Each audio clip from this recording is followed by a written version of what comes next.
Yo, can y'all hear me? Yo, can y'all hear me?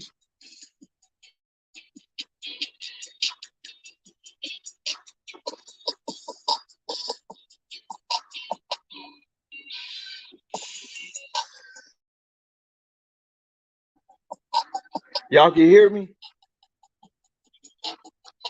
Shit crazy.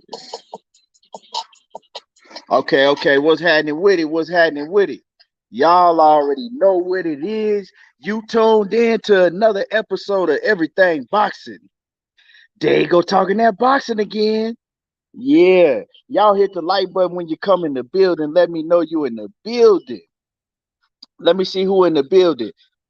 We got my man A1 Hoop Zone. My man, Mr. Emmanuel H in the building. Yeah. And make sure that y'all go sub the A1 Hoop Zone. Always putting it down. Always keeping you up with the latest and the greatest news from the NBA. You know, the playoffs. We thick in the playoffs. The Western Conference and the Eastern Conference Finals. Yeah. So y'all make sure that y'all go sub the A1 Hoop Zone. And make sure that you drop your link in the chat, A1. We got my man Detroit BC in the building. What it do? Javier Valencia in the building. All Mike. Phil J508. NGZO3. My man, the champ, Mike Oliver in the building. Floyd McCullen. What's happening with it? Chef Boyardee. What it do? Um, Brown on Boxing, what's happening with it? Chino Figueroa, my brother, Knockout Boxing 86 TV with a great show last night. Man, knockout. I ain't gonna lie, bro. Between between my show, right, earlier in the day, and then your show later on that night, man, listen to the ignorance I heard yesterday, bro. Man, I had a migraine. I ain't gonna lie. When you think you heard it all, just listen to Bud Crawford Fanatics. Just listen to a Bud Crawford Fanatics when you think you heard it all. The Queen, Lori Reed, is in the building. What's happening with it, Lori? Where you been at? Siobhan Reagan, what it do? Bruce, Gas, Boxing, Jazz, and more. What it do, OG? What's happening with it, OG? Justin Nine, what it do? Mike Oliver said the Connecticut Boxing Hall of Fame is Saturday. They're gonna oh shit, salute. They about to induct my brother Mike Oliver in the Connecticut Hall of Fame this Saturday. Man, that's great, man. Salute to you, man. That's great news to hear. Congratulations, Mike Oliver, in being inducted into the Connecticut Hall of Fame. Congratulations, my man. Hey, A1 Hoops On says, nah, he said, don't listen to them motherfuckers. They make you question humanity. Bro, that shit was crazy. That shit was wild yesterday. Like, real talk. That's why we call them the Blood Protection Committee, because they will go all out. It don't matter what it is. They going to do whatever they have to do to protect Bud Crawford, the Bud Protection Committee. You know what I'm saying? They're gonna do whatever they have to do to protect that man at any and all costs. Shit crazy. Y'all give me 1 second.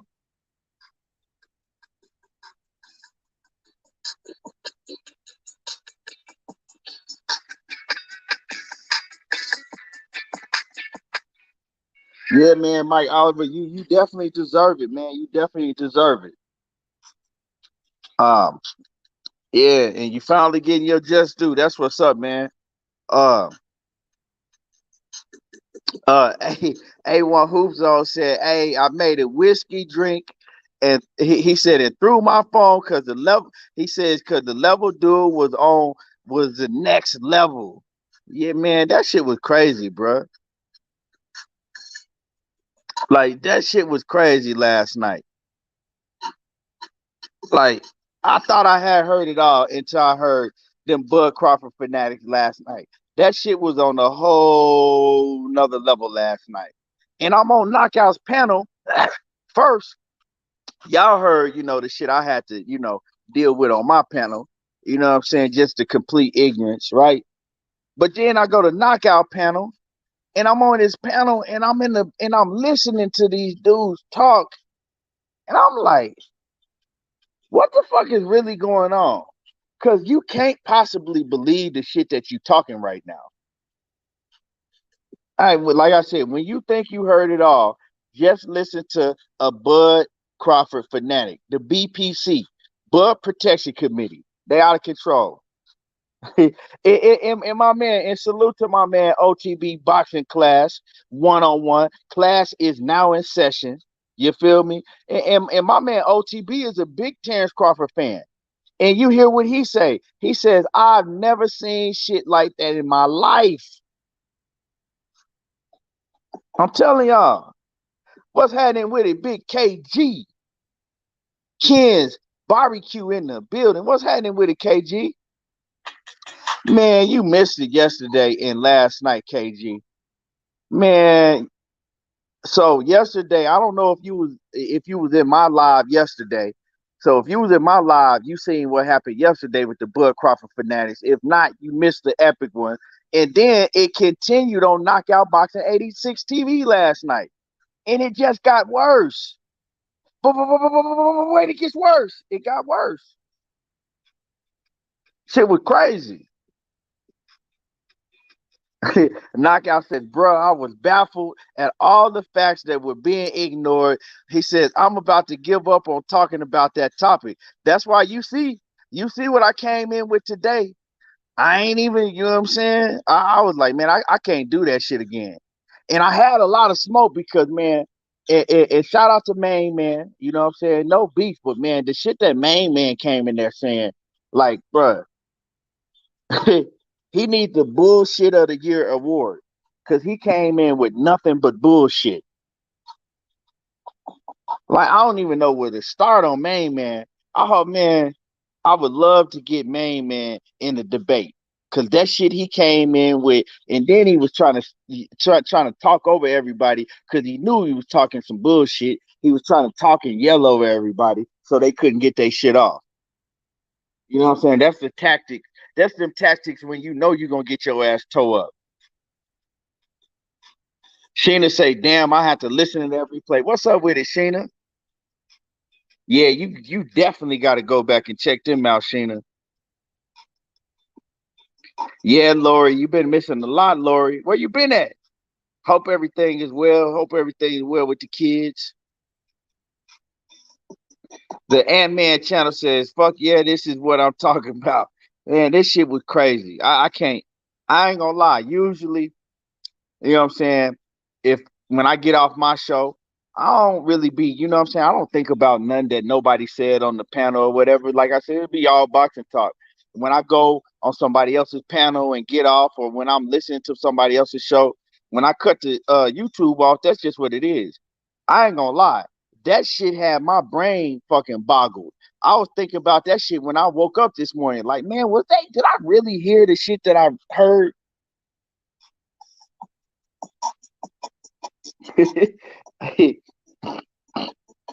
I'm glad you're doing better, Lori. Blessings to you. Blessings to you. Glad you out of the hospital and doing better.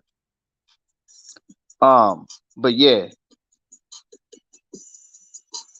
the Ant-Man channel says if Benavidez won't smoke, Charlo will whoop his ass. Well, we got a lot to talk about. You know what I'm talking about? We definitely got a lot to talk about on that subject. But while we in the building, and my man Ricky Williams boxing, Mr. Make the fucking fight. Make the fucking fight. That's all I want to hear. Make the fucking fight, bud. Yeah, my man Ricky Williams in the building. What's happening with it, Ricky? So while we in the building, do me a favor, everybody hit the like button. If you ain't smashed the like button, hit the like button. And if you think you hit the like button, make sure double back and make sure you hit it.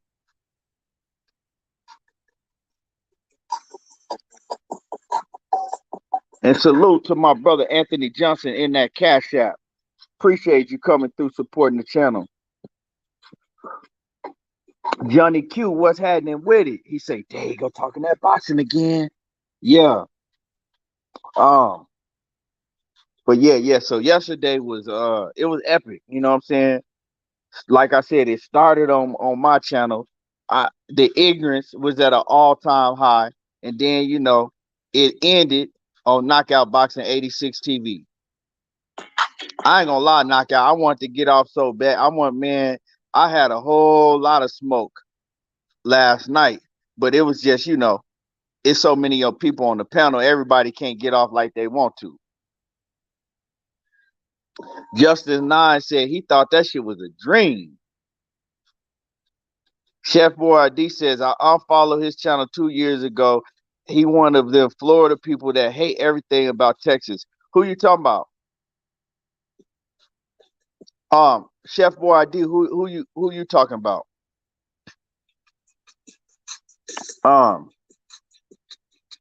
Zenith 360, what's happening with it, Zenith? He said they argue against the video of Tim Bradley creating across the street talk and still said Bud didn't still said Bud didn't like that Spence created it. Man, bro, they was arguing with straight up facts. My man Knockout came in and played the audio footage and they was still trying to argue with it. And the man, they was sitting up there talking about Bud ain't never told a lie. Where did Bud lie at? And then on Knockout Boxing 86 last night, this man had the nerve enough to say they all jealous over at PBC because Bud Crawford is getting way more money than all them fighters at PBC. Bruh, Bud Crawford is getting $4.5 million. He was getting $4.5 million a fight guaranteed, right? With no back end. The most Bud Crawford made in the fight was $6 million, right? With Sean Porter. Motherfucking Bob Arum complained and cried that he came in red and lost money on that fight, right? And on top of that, he got to pay Bob Arum like 30% of his purse. Bruh, you getting more money where? Where? Come on, man. Man, Errol Spence is getting big money. Talking about, oh man, Errol Spence, he only making $2 million. Come on, man. If you believe that, you got to be a pure fool. When everybody know that Bob Arum, right, and all the other promoters sued Al Heyman because they said that he was paying his fighters too much. Now, I guarantee you they didn't sue Al Heyman because he was paying his fighters $1 and $2 million. Come on, man. Use your fucking brain for a minute. Like I said, in the Mikey Garcia fight, Errol Spence made almost $18 million in that fight alone. That one fight alone, he made almost more than Terrence Crawford did in his whole second contract with Top Rank. Like, come on, man. Miss me with that bullshit. You know what I'm saying? And them boys is getting back end money on PBC. Back end money that you don't have to tax.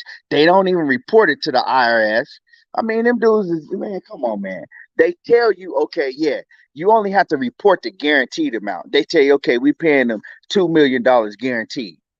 That way, the only thing they have to get taxed on is that $2 million or whatever it may be. That's smart business. But these dudes want to, oh man, Terrence Crawford, man, get like Terrence Crawford. Get like Crawford. Crawford, man, he making way more than all them boys at PBC. That's why they mad.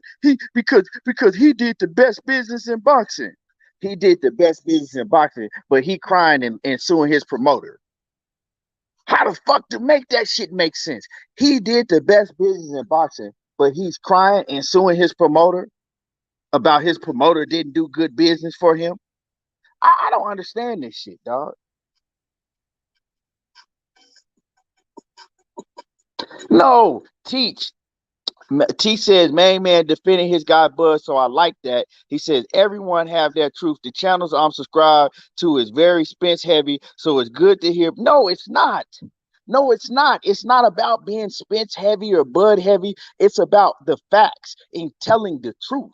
If you want to hear somebody lie to you and make up a lot of bullshit, okay, well, that's cool. See, that's what y'all niggas got it twisted on. It's not about if you like Bud Crawford or if you like Spence. You can like who you like. You can go for who you go for. But at the end of the day, facts are still facts. A lie is still a lie, and the truth is still the truth. No matter how you try to flip it and switch it up and turn it.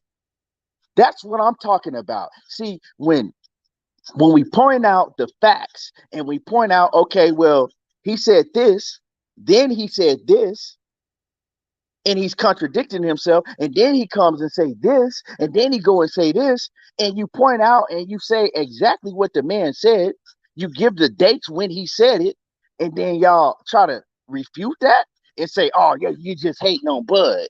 It's because you don't like Bud and you're an Errol Spence fan. No, it's because we pointed out the obvious. Like, I don't understand. It has nothing to do with like or dislike. That's what's wrong. That's what be wrong with y'all. When people point out the obvious and point out, okay, this was going down, it's always, oh, well, you hating on Bud. It has nothing to do with none of that. Nobody hates Bud Crawford. Nobody dislikes Bud Crawford. That's what I'm saying, man. Y'all got to be able to be realistic. It doesn't matter who you like. You know what I'm saying? You got to be able to be realistic when it comes to your favorite fighter. Whether it's your favorite fighter or you don't like the fighter, you got to be realistic about the situation. That's it. World Combat Sports, Scotty, what's happening with it? Like, yeah, OTB, like you just, it's crazy, man. It's crazy how these dudes get how some of these dudes get when it comes to their favorite fighter. You know what I'm saying? Like, it's just, that shit is just crazy. If Errol Spence get to contradicting himself and lying and then, you know what I'm saying, just saying a bunch of bullshit, bro, you gotta point it out. I'm gonna point it out. And everybody else in the same dudes that say, oh, you hate no Bud. Let Errol Spence move like Bud do. Let Errol Spence do the same shit that Bud does. Everybody gonna be on his helmet. But with Bud, it's okay to do it. Oh, well, it doesn't matter. Yeah, it does matter. That's a grown-ass man that shouldn't be fucking lying and contradicting himself like that. It matters. Well, we still gonna get to fight, so what does all that matter? What the fuck you mean, what does all that matter? So we supposed to just pretend this man ain't fucking telling us 10 different things and telling us something different every time he grabbed the mic? So we're not supposed to talk about that? We not supposed to put that out on Front Street? Come on, man. But it's okay when Teofimo Lopez gets on a live stream and tell you that he sent the contract to Devin Haney. All you niggas, it's okay for all you niggas to get on his helmet and talk about how he's lying, or any other boxer that ain't your favorite boxer. When you catch them in a lie and when you catch them in some bullshit, it's okay. But when it's Terrence Crawford, it's, well, why does that matter? Come on, man. Keep it 100. Stop moving the fucking goalpost. Knockout Boxer said, I'm about to start acting like Tank Davis versus Rolly is a good fight. Right, man. This shit is crazy. KG says, if any fighter is on bullshit, I'm talking. He says, I'm telling it like it is, period. If you really love boxing, you a fan of the sport, you want to see fights made and motherfuckers not moving funny. Right. Right. Huh. Juwan Ramos, what did he do? He said he keep bringing up male name like he finna walk through EJ. He better focus on Errol. Bruh, I'm saying. I'm saying. I'm saying. You talking about Jermall Charlo like you finna get past EJ like that. Like, come on, man. You better focus on that nigga. You better focus on the big fish.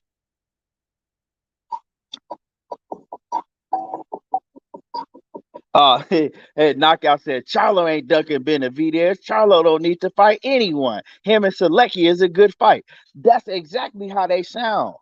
Like, come on, man. All right, bro. Matter of fact, you know what? You know what? Since it doesn't matter that Bud Crawford can lie and contradict himself, right? Since we gonna let that shit slide. You know what? Matter of fact, I told everybody, I told all y'all that that Bivol was gonna beat the shit out of Canelo. Y'all heard me. You heard me knock out. I told everybody that Bivol was gonna whoop Canelo ass. You know what I'm saying? I was one of the only ones that picked Bivol to beat Canelo. And I argued with Coach and I told Coach, why are you picking Canelo, Coach? I'm picking Bivol. You don't know shit about boxing. So if we're gonna ride with that, that's my new thing, right? Since it's okay to get on here telling lies, right? And y'all gotta rock with any lie that come out of my mouth. Y'all gotta rock with it, and it shouldn't matter. SWAT TX, what's happening with it? Nope, Texas made the realest. Nope, I picked Bivol. Everybody heard it. Everybody heard it. I picked Bivol. Knockout says, I remember that my prediction record is now 366-0. Truth be damned. Yeah. And Knockout has never lost a prediction. So make sure that y'all go sub to Knockout Boxing 86 TV and listen to every prediction he makes because he's 100% in his predictions. He's 100% in his predictions. Right. Since Main Man said get like Bud, now we have the right of way to lie. We all want to get like Bud. That's what Main Man said. We all need to get like Bud. Well, let's all get like Bud. Let's all get like Bud. Come on, man. But y'all hit the like button. Y'all hit the like button. Y'all smash on the like button. We're gonna get this shit really popping. Let's smash the like button. Make sure that y'all smash the like button if y'all ain't smashed the like button. That's it, that's all. Like my man Batman say, that's it, that's all. And once again, man, we can debate, right? I can debate with World Combat or whoever else. I can debate on who gonna win the fight because that's all of a matter of opinion. You know what I'm saying? If you think that Bud Crawford is better and you can break down why Bud Crawford, in your opinion, can beat Errol Spence, that's fine. That's 100% fine. No problem. Vice versa, right? But you can't debate if I pull up some audio and tell you this what this man said and this is when it was said. You can't debate and try to tell me that he never said it. Nah, that wasn't Bud. That was somebody that sounded and looked like Bud. See, Bud got a twin brother that y'all didn't know about. And his twin brother said that it wasn't Bud. Stop. Like, come on. Y'all need to stop the shit.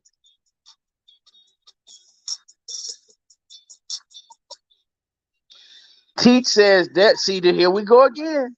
And I rock with my brother Teach, but here we go again, man. This the shit I'm talking about. T says there's a thing that Bud says you have to listen keenly to. People misinterpret what Bud is trying to say because he doesn't speak well. That's a point main man and Israel tried to make. No, bruh. It's not a misinterpret. We can't act like that man. Oh, well, he don't speak well, so we got to give him a pass. No, I heard what he said. And we're not just talking about one time. We're not talking about 2 times. We're talking about on several different occasions. We're talking about on 10, 12 different occasions. Like, no, we're not missing. Like, stop going above and beyond to try to make that man like, oh, well, nah, that ain't what it, that's what it is. It is what it is, bro. Nobody's misinterpreting. Nobody's mishearing him. He's not retarded to where he doesn't know what he's saying when he speaks. Come on, man. Now, when you say that, right, you basically insulting Bud Crawford's intelligence. You insulting his intelligence. That man know what he's saying, clearly know what he's saying. You know what I'm saying? The man, Bud Crawford, right? Like I said, Bud Crawford is the type of nigga, you know what I'm saying? He that cool nigga that you fuck with on the block. He cool, but when he come around, everybody under their breath be like, man, here come this nigga, lying ass nigga Bud again. Man, here come lying ass nigga Bud again. Man, I got a partner like that. One of my best partners is like that. This nigga used to lie so much, you be surprised when he told the truth. That nigga come around the corner and you already waiting to see what lie this nigga finna tell. Just for no reason. Nigga just lying. But see, the thing is with Bud Crawford, he has a reason to tell the lies that he's telling, right? Because his reason is easy. You got to uphold the persona of the boogeyman, right? ESPN and Top Rank, they built Bud Crawford's persona, right? And, right, by putting him in the ring with guys that he gonna stop, and I ain't taking nothing away from him. He a hell of a fighter. He did his thing. He stopped everybody when he moved up to 147. But with that, they built a mystique and they built a narrative that everybody was afraid of Bud. Errol Spence was ducking him. He was scared. That Sean Porter was afraid of Bud. That Danny Garcia was afraid of Bud. That Chief Thurman was afraid of Bud. That everybody on the PBC was afraid of Bud. So when Bud does interviews, right, he has to uphold that. So the best way he could uphold that is to say, oh, it was never a side of the street until Bud Crawford came along. They made that up just for me. And it's a lie. He knows it's a lie because he told you it's a lie when he told you that, nah, it was politics that prevented the fight. Nah, it was Bob Arum that prevented the fight. Nah, Errol Spence actually wanted to fight just as much as I do. But see, you know, he'll get in front of somebody that he knows that's not going to debate him about it, that's not going to say nothing about it, because Sean Porter is not an argumentative type of person. Sean Porter just going to sit back with that fucking big ass smile on his face and let Bud Crawford say whatever he want to say. When Bud Crawford was talking about your big mouth ass too, Sean Porter, you let that man sit up there and say that it was never a side of the street, basically say that everybody on PBC was ducking him, when you know good so motherfucking well, Sean Porter, you should have shut that shit down right there.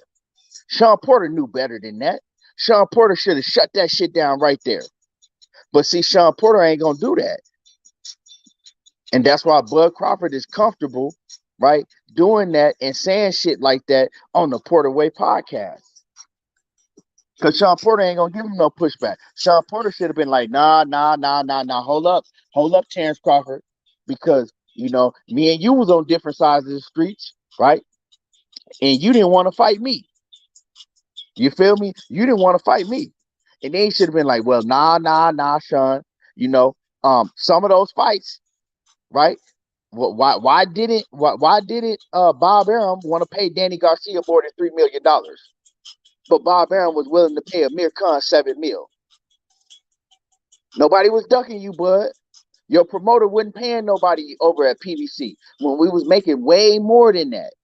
We were making way more money than that, and your promoter wasn't paying that. And then why didn't Sean Porter pull out the fact when Sean Porter first tried to make the fight when he first tried to make the fight with Terrence Crawford, Sean Porter himself came out and said that Bob Arum tried to get him to fight Terrence Crawford for $3 million, a flat fee of $3 million. And Sean Porter, he said he laughed at that shit. He said, man, I made more than $3 million fighting, what's the dude that he fought from, man, what's that white dude that Sean Porter fought before he fought Bud Crawford, that no-name dude? He said, I made more than $3 million fighting him. That shit was laughable, what Bob Arum tried to offer me. But you got niggas like Main Man talking about that Bud Crawford is making more than everybody over there at 147 on the PBC, and they was jealous because they want to get like Bud. When Sean Porter said that he made more than $3 million fighting for Mella on regular TV. Make it make sense to me. Make it make sense. Not Rod Soccer for Mella. Y'all remember that when Sean Porter said, man, I made more than $3 million fighting for Mella. Why would I fight Bud Crawford for $3 million? Make it make sense. Like y'all, yeah, like y'all Bud Crawford fanatics gotta stop with the bullshit. And I sit there last night and was on the panel and had to listen to this man fucking scream and holler about Bud Crawford is making way more than anybody over there at 147 made at the PBC. Man, like this is the type of shit that I be talking about. Like this is the type of shit that I be talking about, man. My man, Scotty White in the building, Mr. World Combat Sports with the epic. And I got to give Scotty White his flowers, you know what I'm saying? That Roy Jones, like I told y'all before, that Roy Jones interview that I put out, that was all Scotty. I just reported on it. I just backdoored Scotty and reported on it. But that was Scotty that came out with the Roy Jones, you know what I'm saying, that got Roy Jones to basically spit that fire on Paul Pierce. That was all Scotty White. So y'all got to give Scotty his flowers and sub to Scotty's channel, even though Scotty be on some bullshit when it come to Errol Spence. But we all know that, and we all gonna support Scotty. And you know, it's much love to Scotty. World Combat says, ETB, can we take a 15 minutes to pay homage? He says, number pound for pound, Bud Crawford, and eradicate the hate from jealous chat agitators. World Combat in peace. And you know what? Like I said, I don't believe that Terrence Crawford is pound for pound number one, but that is something that you can debate. If you come on here and you say, I think that Terrence Crawford is the best fighter in the world. He's pound for pound number one. He was a champion at 135. He was undisputed at 140, and he knocked out everybody he fought at 147. That makes him pound for pound number one. I might debate you on that. That's something that you can debate on, right? Cool. No problem with that. And I can respect somebody saying that. I'm not gonna say, oh man, you full of shit. Let me block you for. We can debate on shit, like that's things that we can debate on, but you can't debate if I turn the fucking tape on, right, and play the footage, and and it's facts. But salute to World Combat. Jason Williams says, "Let me come on, bro. Come on for what? Like, what are we doing? What you wanna? What you wanna? I don't. What you wanna? I mean, what you want to do?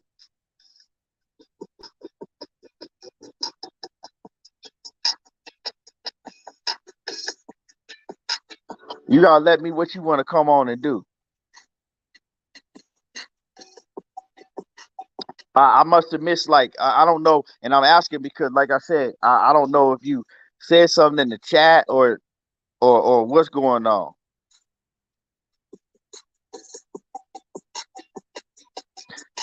You want to what you want to debate me about, bruh? I had a whole panel up. I dropped the link yesterday, bruh. And if it's about Bud Crawford, you know what I'm saying? You had all the time in the world yesterday to hit that link and debate. I mean, it's nothing to debate, bruh. We shut that shit down already. It ain't nothing to debate.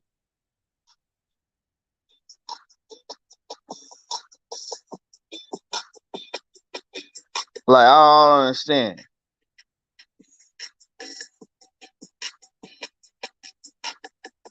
And Scotty, when you coming on live, Scotty?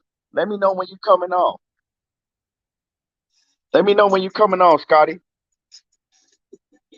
I don't understand, bro. Like, what are we gonna debate about?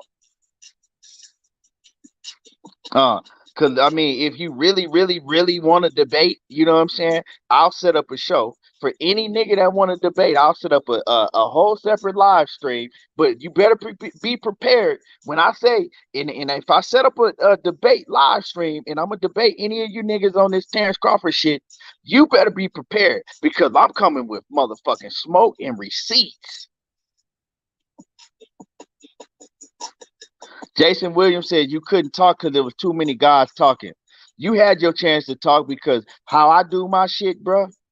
How I do my shit is I let everybody get their shit off. So if you was on the panel yesterday, Jason Williams, you got your shit off. It just wasn't strong enough.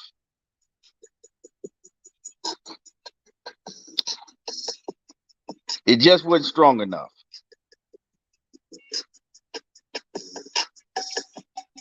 You know what I'm saying? You got your shit off. It just wasn't strong enough. That's just what it is. You wasn't coming. If you was one of the ones that was on the panel trying to debate the Terrence Crawford shit, you didn't come with no facts. Nothing you said added up to making sense.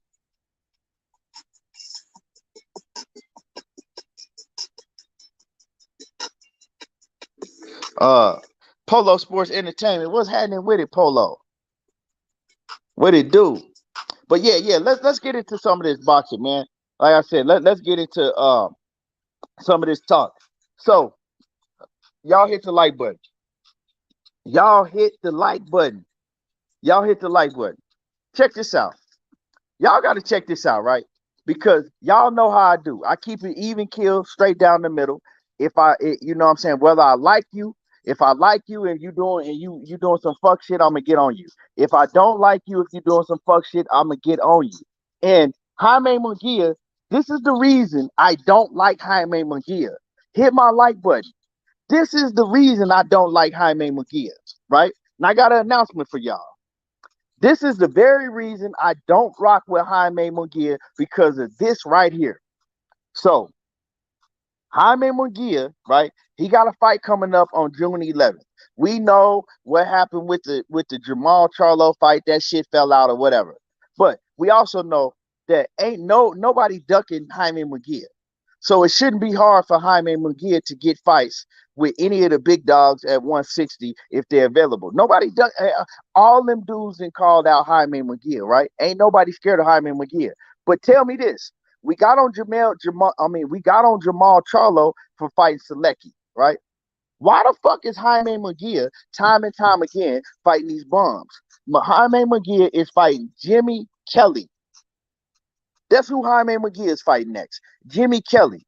Who the fuck is Jimmy Kelly?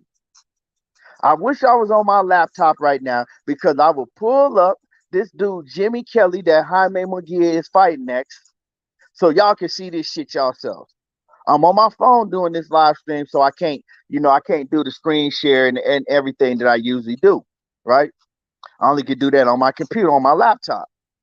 But this shit, like, this shit's pitiful. No, badass electrician. Like I said, we already got on Jermall Charlo for fight Selecki, but Selecki, right, he's a solid opponent. We say he's selected, he's solid. He ain't nobody that I think that Jermall Charlo should be fighting at this stage of his career, but he's a solid opponent. You know what I'm saying? Respectable, but not at this stage of Jermall Charlo's career. But this ain't about Jermall Charlo right now. We're going to talk about Jermall Charlo in a little bit. But we talking about Jaime Munguia because this some bullshit. Who the fuck is Jimmy Kelly? So I went and looked. This dude then got stopped by Dennis Hogan. He didn't got beat. Man, this dude is trash. It's trash. No. Jimmy Kelly is not 26-0. He don't have an nowhere on his record. Polo Sports and Entertainment. Jimmy Kelly don't have no on his record nowhere. This dude is straight trash. Like how is he fighting a Jimmy Kelly and this dude with Jaime Munguia got damn near 40 fights and still ain't fought nobody. But this is okay. No, this ain't okay. Jaime Munguia is a fucking fraud. Hold on. Let me pull up this dude. Jimmy Kill Ran Kelly. His record, and so Polo, he's 26-2, right? He lost. He ain't fought nobody that we know. And the two people that we do kind of know was Dennis Hogan. He lost to Dennis Hogan, and he got stopped by Liam Smith.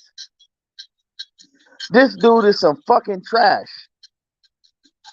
Pull his resume up. Everybody, I'm giving you his name. His name is Jimmy Kill Rain Kelly. And this is who Jaime Munguia is fighting. Another fucking bum. Another bum. Like I said, man, at this point, you could throw Jaime Munguia in the trash with Triple G, motherfucking Gamboa, goddamn Delorme, motherfucking Francis and Rancis, Bartholomew. You could throw all them niggas in the trash.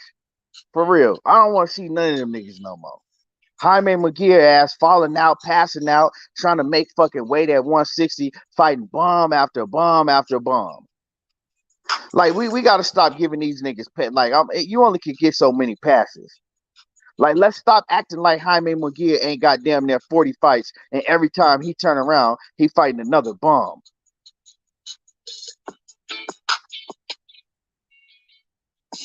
Like yeah. Sheena says, is that the guy that has a nighttime talk show? He might as well. I mean, I wish y'all could see this dude. This dude look like some fucking trash. Man, this shit is just crazy. This shit crazy. Mr. Punch Out Boxer says, GGG should have been in the trash years ago. And that is a fact. Yeah, like, man, what the fuck is going on with this dude, Jaime Munguia? And this is the type of shit that we get with when you have fighters that are promoted by Golden Boy Promotions. This is the type of shit that we get. When was the last time, y'all tell me this, when was the last time that Oscar De La Hoya put one of his fighters in with a real killer? And I'm really asking this question because I really can't think. When was the last time that you can think that Oscar De La Hoya put one of his fighters in with some real competition? Anybody? Can anybody help me with this? And y'all hit the like button. Y'all smash on the like button. Okay. Jojo Diaz. He the only one. Jojo Diaz, when he just put Jojo Diaz in the ring with Devin Haney. But that was more so Jojo Diaz, basically, you know what I'm saying, getting cornered, and that was Jojo Diaz kind of demanding that. Other than that, when was the last time that Oscar De La Hoya put one of his fighters in with some real tough, stiff competition?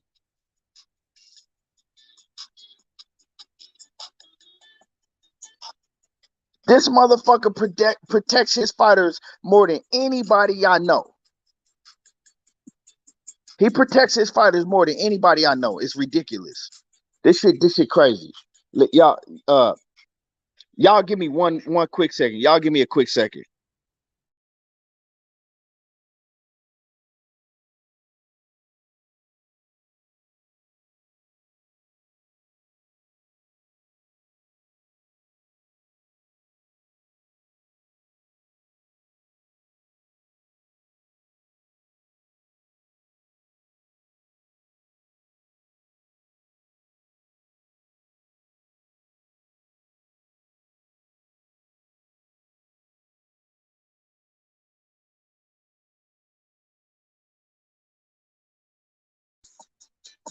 Yeah, like this is now, and y'all hit the like button. Y'all hit the like button.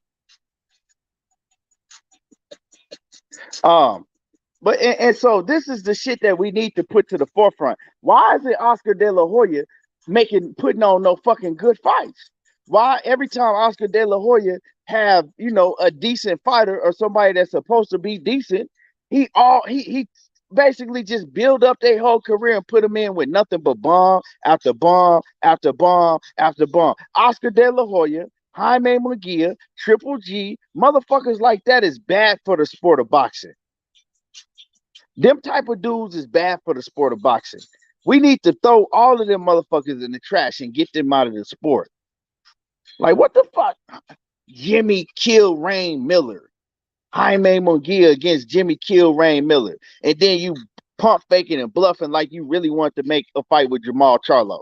Now you cannot convince me that Jaime Munguia and his people wanted to make a fight with Jermall Charlo, and you turn around and fight Jimmy Kill Rain Miller? Nah, bro. Nuh-uh. After fighting the fucking Demetrius Ballard? Like, what the fuck? You fight a Demetrius Ballard, a motherfucker that ain't nobody's heard of. Then you turn around and fight a Jimmy Kill Rain Kelly. Like, that just sounds like some bullshit. Motherfucker ain't killing shit. Talking about some kill rain. He ain't killing shit. Like, it's crazy, man. It's crazy. Like, that shit is crazy. And y'all hit the like button. Y'all hit the like button. So, yeah, that's what Jaime Munguia doing with his sorry ass next. And y'all get the likes up, because I'm gonna touch on this Bill Haney situation again with Devin Haney real quick, man. And then after that, I'm gonna drop some links and let some of my brothers get on. And what it do, Batman in the building. I'm gonna drop some links after this, right? And I'm gonna let some of my brothers get on so we can cook on this whole Jermall Charlo, David Benavidez situation. Because Jermall Charlo out here talking shit, and then motherfucking David Morrell, he talking big shit too. So it looked like now everybody so-called is on David Benavidez's helmet. And I say so-called because we got to see how this shit turn out. But so y'all hit the like button. Smash on my like button. So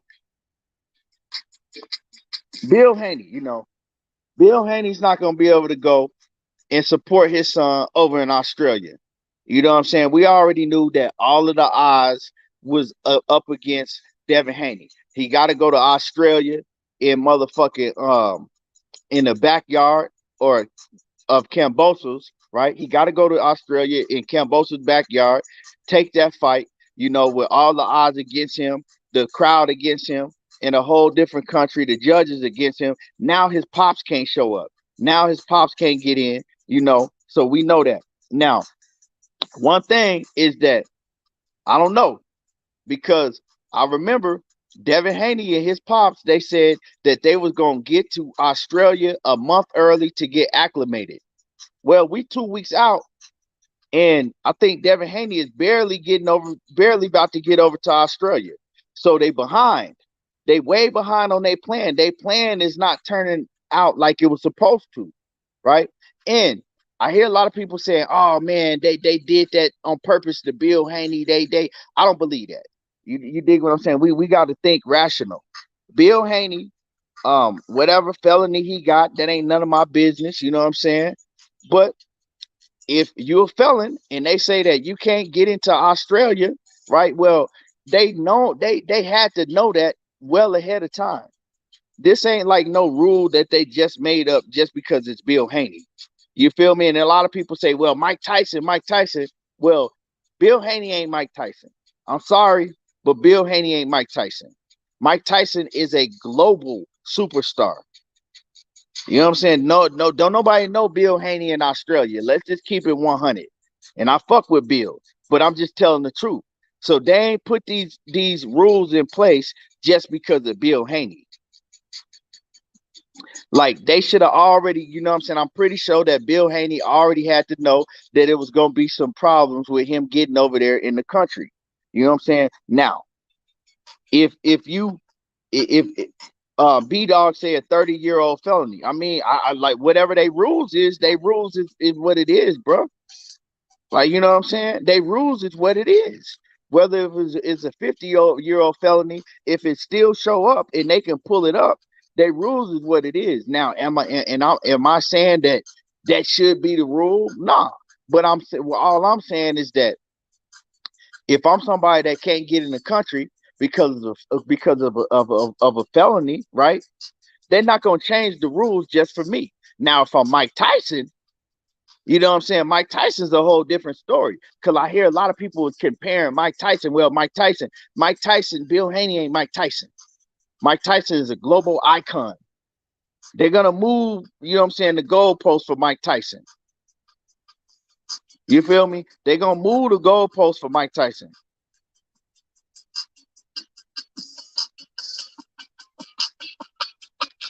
So I mean, that's just what it is. I'm not finna go and say, oh man, they doing this just because it's Bill Haney and this. I like, you know what I'm saying? I would have to know more into what the, you know, law is over there and what the rules is over there. Because, you know, if there was a rule that was in place, I'm pretty sure that rule was in place, you know, before they even knew anything about Bill Haney or Devin Haney. You feel me? Um, and really, I don't think that George Kambosos and his team got enough clout to keep Bill Haney or nobody out of the country. We just got to look at it for what it is, you know. If the rule was in place that if you got a felony, no matter how old it is, you know.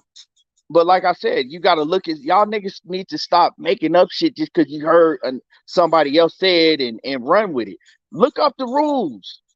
You know what I'm saying? Look up the rules on felons being led into Australia.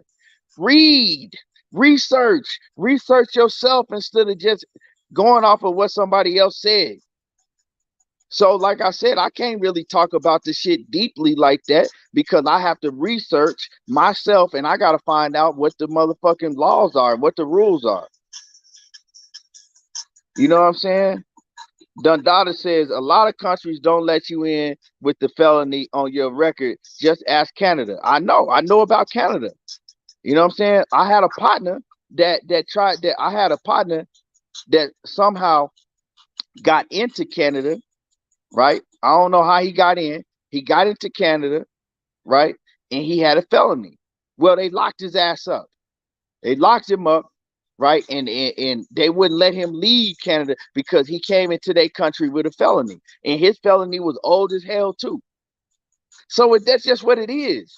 And so did they make that rule all of a sudden, put that rule in place because they didn't want my partner in Canada? No, that was just what the rules was. You know what I'm saying? Like, let's stop fucking running around here acting like that they just made this rule up for Bill Haney. Like, I don't give a damn who get mad. I'm gonna keep it 100. You know what I'm saying? Sheena says they already knew as well. She says, why wait till the last minute? They're playing games. Don't be surprised if they allow Bill Haney in the last minute. He says, just keeping my hopes up. And I hope that, you know, maybe I hope that somehow, you know, they do grant Bill Haney a temporary visa and let him in the country. But if that's the rules, that's the rules. We can't change the rules, you know. Well, I mean, You know what I'm saying? What make Bill Haney any better than my partner or anybody else that got a felony? You know what I'm saying? What make Bill Haney any better in where they should be able to, you know what I'm saying, make a rule change for Bill Haney? But I'm saying, like I said, if that's the case, if they have a strict rule to where if you got a felony, you got to go through all type of different process to get in the country. You know, I don't know. I don't know what the whole, you know, I don't know what the whole information around it and surrounding it. I don't know the exact laws that they have in Australia. But I'm saying if that's the case, well, they're not finna change it for Bill Haney, but for Mike Tyson they will. But Mike, that's two different, you know, you talking about a global icon. It is what it is. But you know, at the end of the day, like I said yesterday, this is gonna make Devin Haney, you know what I'm saying, have to basically, you know what I'm saying, let his nuts hang. He gonna have to let his nuts hang more than ever. He gonna have to stay focused, you know what I'm saying, man up, and you know, do it without his father there. I really I don't feel so much bad for Devin Haney that his father might not be able to be there than I do for Bill. I more so feel bad for Bill because you know that's your son going over there to Australia fighting overseas, right, in the biggest fight of his life, and you're not able to be, you know what I'm saying, ringside to give your son support. I'm more so hurt for Devin Haney, me being a father, knowing how that would feel as a father. You know what I'm saying? Not being able to be there for your son. You feel me? So I'm not really worried about it affecting Devin Haney. I'm more so worried about, you know, Bill Haney, man, because you know what I'm saying. If you got kids, you know, like shit. If one of my kids is performing in the biggest, you know, event or whatever it is, and it's overseas, and they tell me I can't go over and watch it and be by my kid's side, that shit gonna hurt me. Like, so I feel for Bill Haney as a father. You feel me? More so than, you know, I'm worried about Devin Haney because his dad ain't gonna be by his side. I'm pretty sure, you know, Devin Haney has probably had to, you know, have a fight without Bill Haney right there before. You know, I just feel more so for Bill.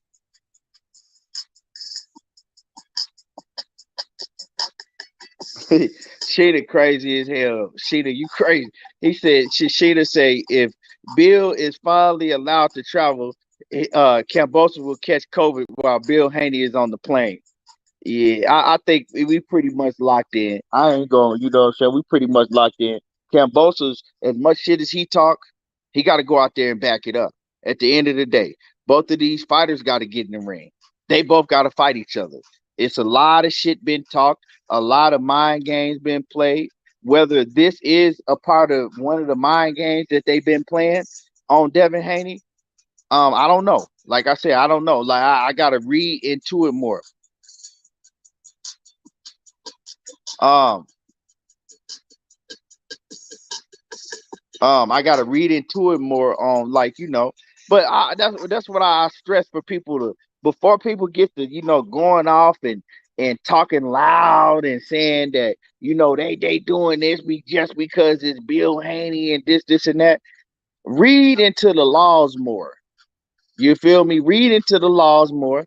See what the laws is, and then you'll have a better understanding. And I'm admitting to y'all that I need to read into the laws, right? To have a better understanding of this situation. I just haven't done it yet. I was intending on doing it before I did this live stream, but you know, I just didn't get around to it. Speak says, couldn't this possibly work in Haney's favor with Bill being able to see the fight from a different views, watching it in on TV and replay that the team to the team and replay it to the team? I mean, no, because I mean he much rather be there for support to see his son. That ain't working in their favor. And I mean, they're gonna be able to, after the fight, if Devin Haney wins, you know what I'm saying, and for the rematch, going into the rematch, they're gonna be able to watch it regardless. You said relay, you can't really relay the shit to the corner. I mean, you gotta think. The man got to be able to. Somebody got to be in the corner to have a phone. That really ain't gonna work like that. You know what I'm saying? And Tony, my man Tony says there's a delay on TV also, right? You know what I'm saying? So you can't. It ain't really gonna work like that. But like Dundada said, it might make Devin Haney more pissed off, give him more fire to go out there and just want to dominate Kambosos more than he already do. But all of this, at the end of the day, all of this makes for more excitement. You know what I'm saying? Make it give you more intrigue, make you more excited to watch the fight. You feel me? Just it's gonna sell more storylines. But like I said, man, at the end of the day, and y'all hit the like button. If you in the building and you ain't smashed on my like button yet, hit my like button. Smash on my like button. But like I said, at the end of the day, when it's all said and done, they still got to go in there. They still have to fight each other, the fighters. I feel bad for Bill Haney if he's not able to make it over there, just for the fact is I know, you know what I'm saying, that shit mean a lot to him to be able to watch his son and be by his son's side, in the biggest fight of his career, this far. Dundada say, and what's up, Cassandra Mason is in the building. Cassandra in the building, hella late. We're going to act like she didn't creep in hella late, but Cassandra has made it in the building. Dundada says, I'm rocking with Haney not because he American, but because he chasing greatness. Legacy is earned. He says, that young bull want to be great, win, lose, or draw. Yeah, and you got to rock with that. You got to rock. If you a real boxing fan, how you going to hate somebody that really, really want to fight everybody? That's really, you know what I'm saying, putting it all out on the line. You know what I'm saying, going above and beyond to show that he's willing to do anything that he got to do to achieve greatness. If you ain't rocking with that, you're not a real boxing fan. If you ain't rocking with that, you're not a real boxing fan. You don't have to be a fan of Devin Haney. You don't have to be a fan of Bill Haney. It is what it is. You know what I'm saying? But if you're a fan of boxing, you must respect that. You must respect that. Even if you're a big, huge George Kambosos fan and you rooting on George Kambosos, you still got to respect what Devin Haney's doing.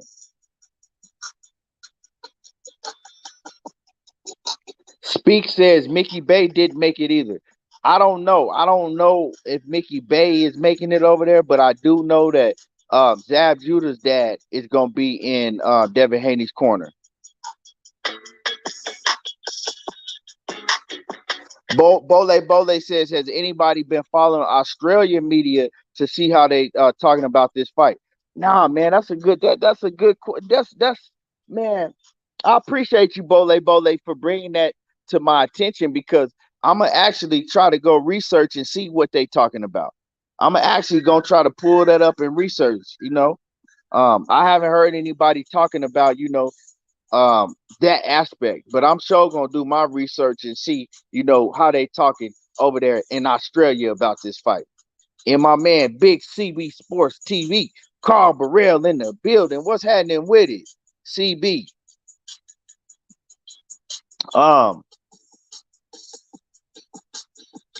He says Ben Davidson. Yeah, Ben Davidson is. I forgot that Ben Davidson is Devin Haney's head trainer, or was his head trainer for a minute. He said they didn't let Bill Davidson in Australia. Damn, bro. See, Ben Davidson wasn't able to get in either. But see, the headlines is Bill Haney.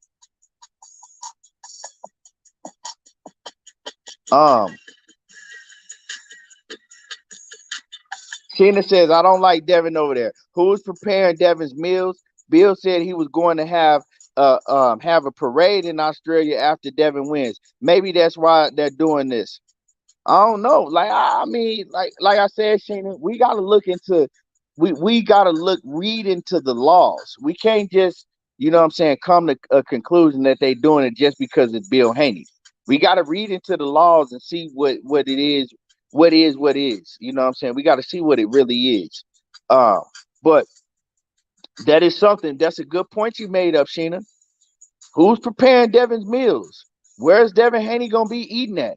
Where is he getting his water from? Where is he sleeping at? I've heard some low down doggish stories about fighters going overseas. You know what I'm saying? I've heard some low down stories about fighters going overseas.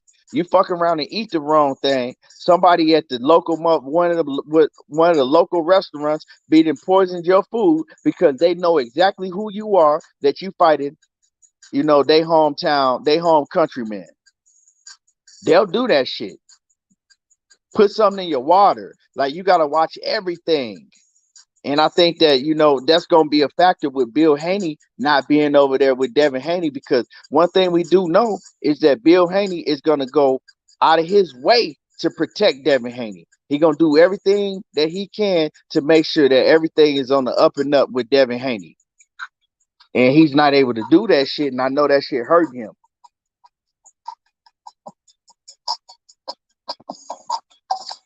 And salute to my man Simon Brown, man, in that Cash App. Appreciate you coming through, showing support. Sheena says, considering everything which you have taken this fight, if you were Devin, it's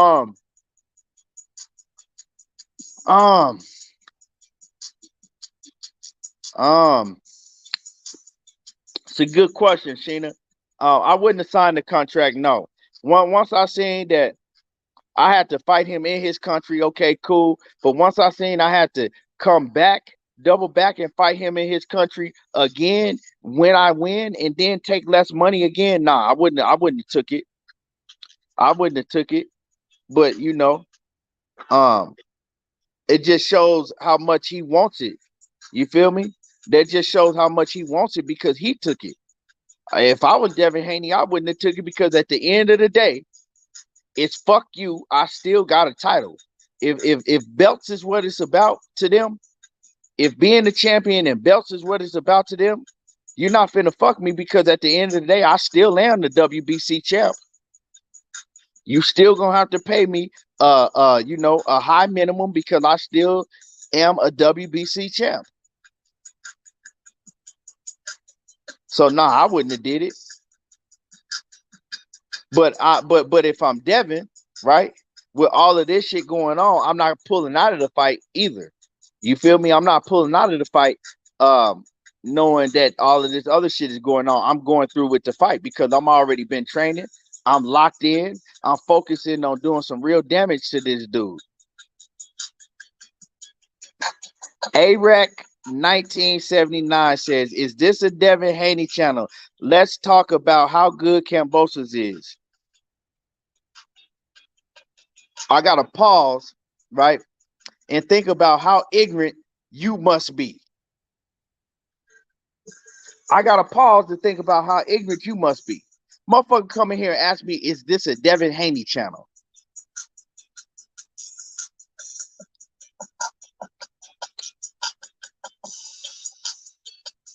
Anyway, man, moving along. My man DP Rocker in the building. What's happening with it? 42 Laws says they did that shit to Deontay in his own country. Money talks. Fury plug. He says Fury plug with the real mob. His so-called advisor, biz partner, is wanted by the FBI. Exactly how Fury got away with the gloves. It may be. You know what I'm saying? It may be. You know what I'm saying? He sure got away with the shit. He got away with it. How he did it, you know what I'm saying? More people than we know had to be in on it, but at the end of the day, like I said, that happened. His gloves wasn't right. We all saw that, but I'm gonna keep it real. In the rematch, you know, Wilder had a chance to avenge it and you know, avenge it and do what he needed to do to Fury, and Fury was the better man. So that's what that is, you know. So I had to let that shit go. Fury was the better man.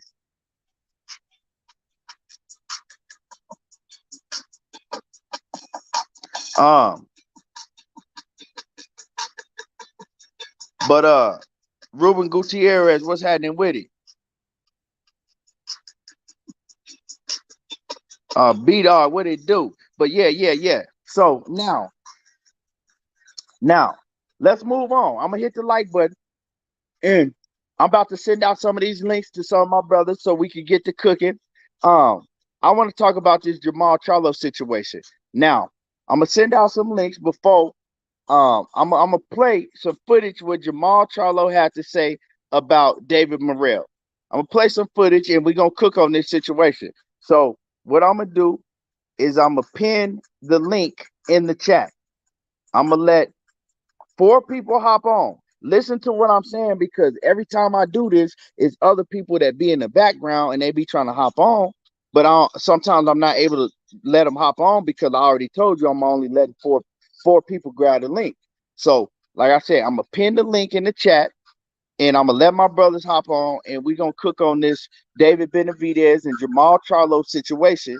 Jermall Charlo is talking big shit now. Jermall Charlo talking big shit about David Benavidez, and we're gonna cook on this.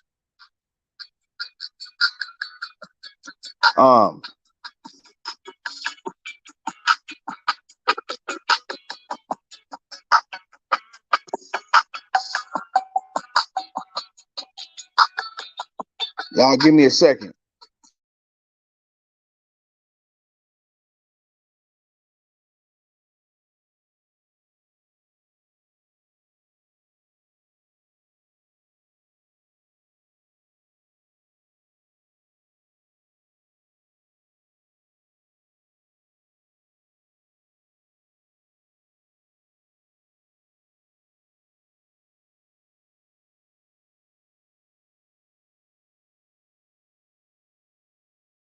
All right. Yes, sir. Yes, sir. All right. The link is pinned in the chat. So if you want to hop on and you want to cook, grab the link and cook. The link is pinned in the chat. And like I said, we finna get deep into this David Benavidez and Jermall Charlo situation, because now Jermall Charlo, he coming out talking big shit. Once again, Jermall Charlo was quiet on David Benavidez for a while, but now Jermall Charlo, he coming out talking big shit. And let's address it. Let's break it down and address what's going on.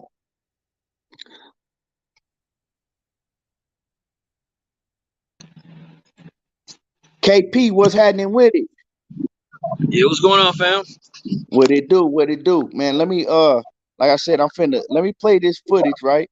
Let everybody hear what Jermall Charlo had to say recently, right? Just this is recently what he had to say about David Benavidez.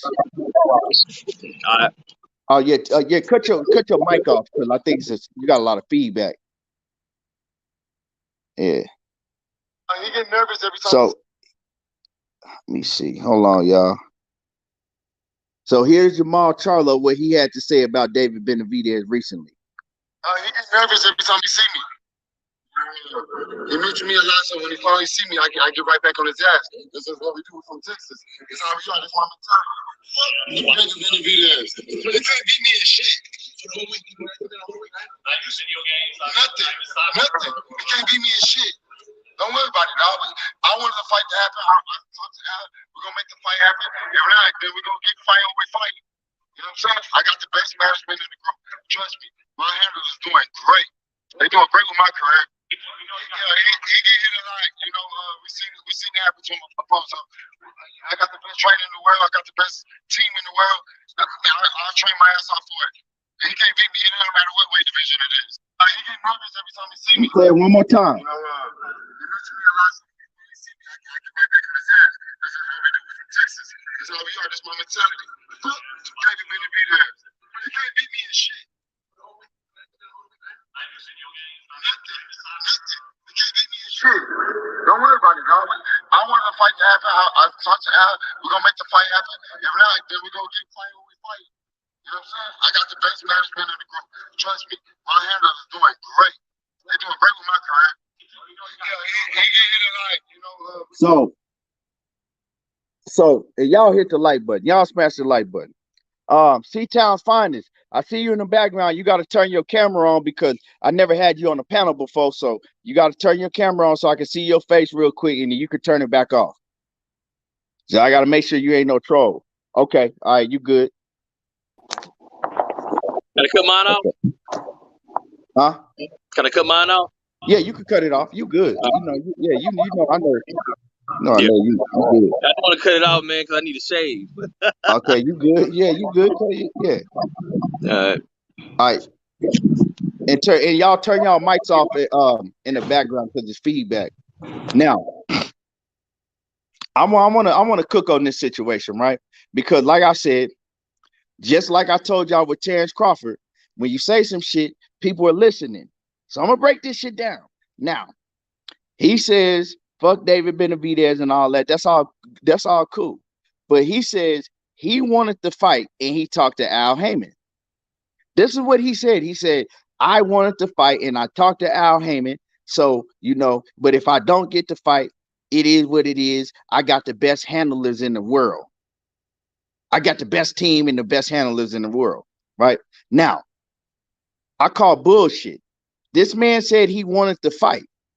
Right when David Benavidez was on his helmet, calling them out, calling him all type of pussies and bitches and all of that, calling for the fight. Jermall Charlo, I don't give and I like Jermall Charlo. I'm a Charlo fan. I'm a fan of Charlo, but of Jermall Charlo, but come on. We got to keep it real. Let's not pretend like we didn't hear this. We're not gonna do like Bud Crawford's fans was doing yesterday and pretend like we didn't hear this and pretend like these are not the facts. The facts is when the fight could have been made, when he was calling you out, you said that you're not a 168-pound fighter. After saying that you would love to move up to 168 because you're going to be stronger. After telling that man that you would break his motherfucking neck. When he got on your helmet, you told that man he had to be vaccinated. You told him that you ain't fighting nobody that was under 25 years old. And you told him, man, he know I ain't a 168-pound fighter. And then your brother backdoored you and said, why he messing with my brother? He need to move up to 175. Now you get on the camera and you talk about fuck David Benavidez. You wanted to fight. You talked to Al Heyman. You never wanted to fight, bro. You like you can't sit. That's what I'm saying. Just because there are fighters and we might be fans of them, we're not gonna sit up here and act like we don't hear this shit. And then he's contradicting himself, just like Terrence Crawford. He's contradicting himself, just like we were talking about Terrence Crawford. This man got a nerve enough to come on here and say he wanted to fight when we clearly heard him say, I'm not fighting him. I'm not a 168-pound fighter. I ain't moving up to 168. But now you want to fight. So with that being said, right, you're saying that you got the best handlers in the world. So if you have the best handlers and he says that he's perfectly fine with how everything's been going with his career, he love it, but you ain't been fighting nobody. So if you got the best handlers, they supposed to be getting you the best fights with the biggest and baddest names. So if that's the case, if I'm going off of your words, you satisfied with the competition that you've been getting. You satisfied with fighting these Rudy Poofs that you've been fighting. You don't have a problem with it. But you're not finna sit up here and lie to me and tell me that you wanted to fight. And you talked to Al Heyman and you wanted to fight. So with that being said, the time is now. Right? The time is now. If Jermall Charlo don't fight David Benavidez, if we don't get this fight next, because I heard David Benavidez clearly said that if he had to pick between David Morrell, Caleb Plant, and Jermall Charlo, he said he would pick Jermall Charlo because he thinks that it'd be a more exciting fight and Jermall Charlo would sell more. He said out of all them dudes, he said Jermall Charlo is the biggest fight for him because of the sales. Jermall Charlo got the bigger name. So David Benavidez been calling out Jermall Charlo. He wants Jermall Charlo. We know that. So this fight got to happen next. Jermall Charlo can't just keep talking this shit and then making excuses. Jermall Charlo got to fight Selecki in June. So he fighting this next month coming up. David Benavidez is fighting this weekend. So they both gonna be open for each other. Right? That opens up the doors to where the time frame comes together perfectly. They fight less than a month apart. Ain't no more motherfucking excuses now. We need to see Jermall Charlo and David Benavidez. It ain't no that, oh, I'm 160 pounds. No, you moving up to 160 after this fight, and you must fight David Benavidez. You must motherfucking show out. You must back that shit up that you talking.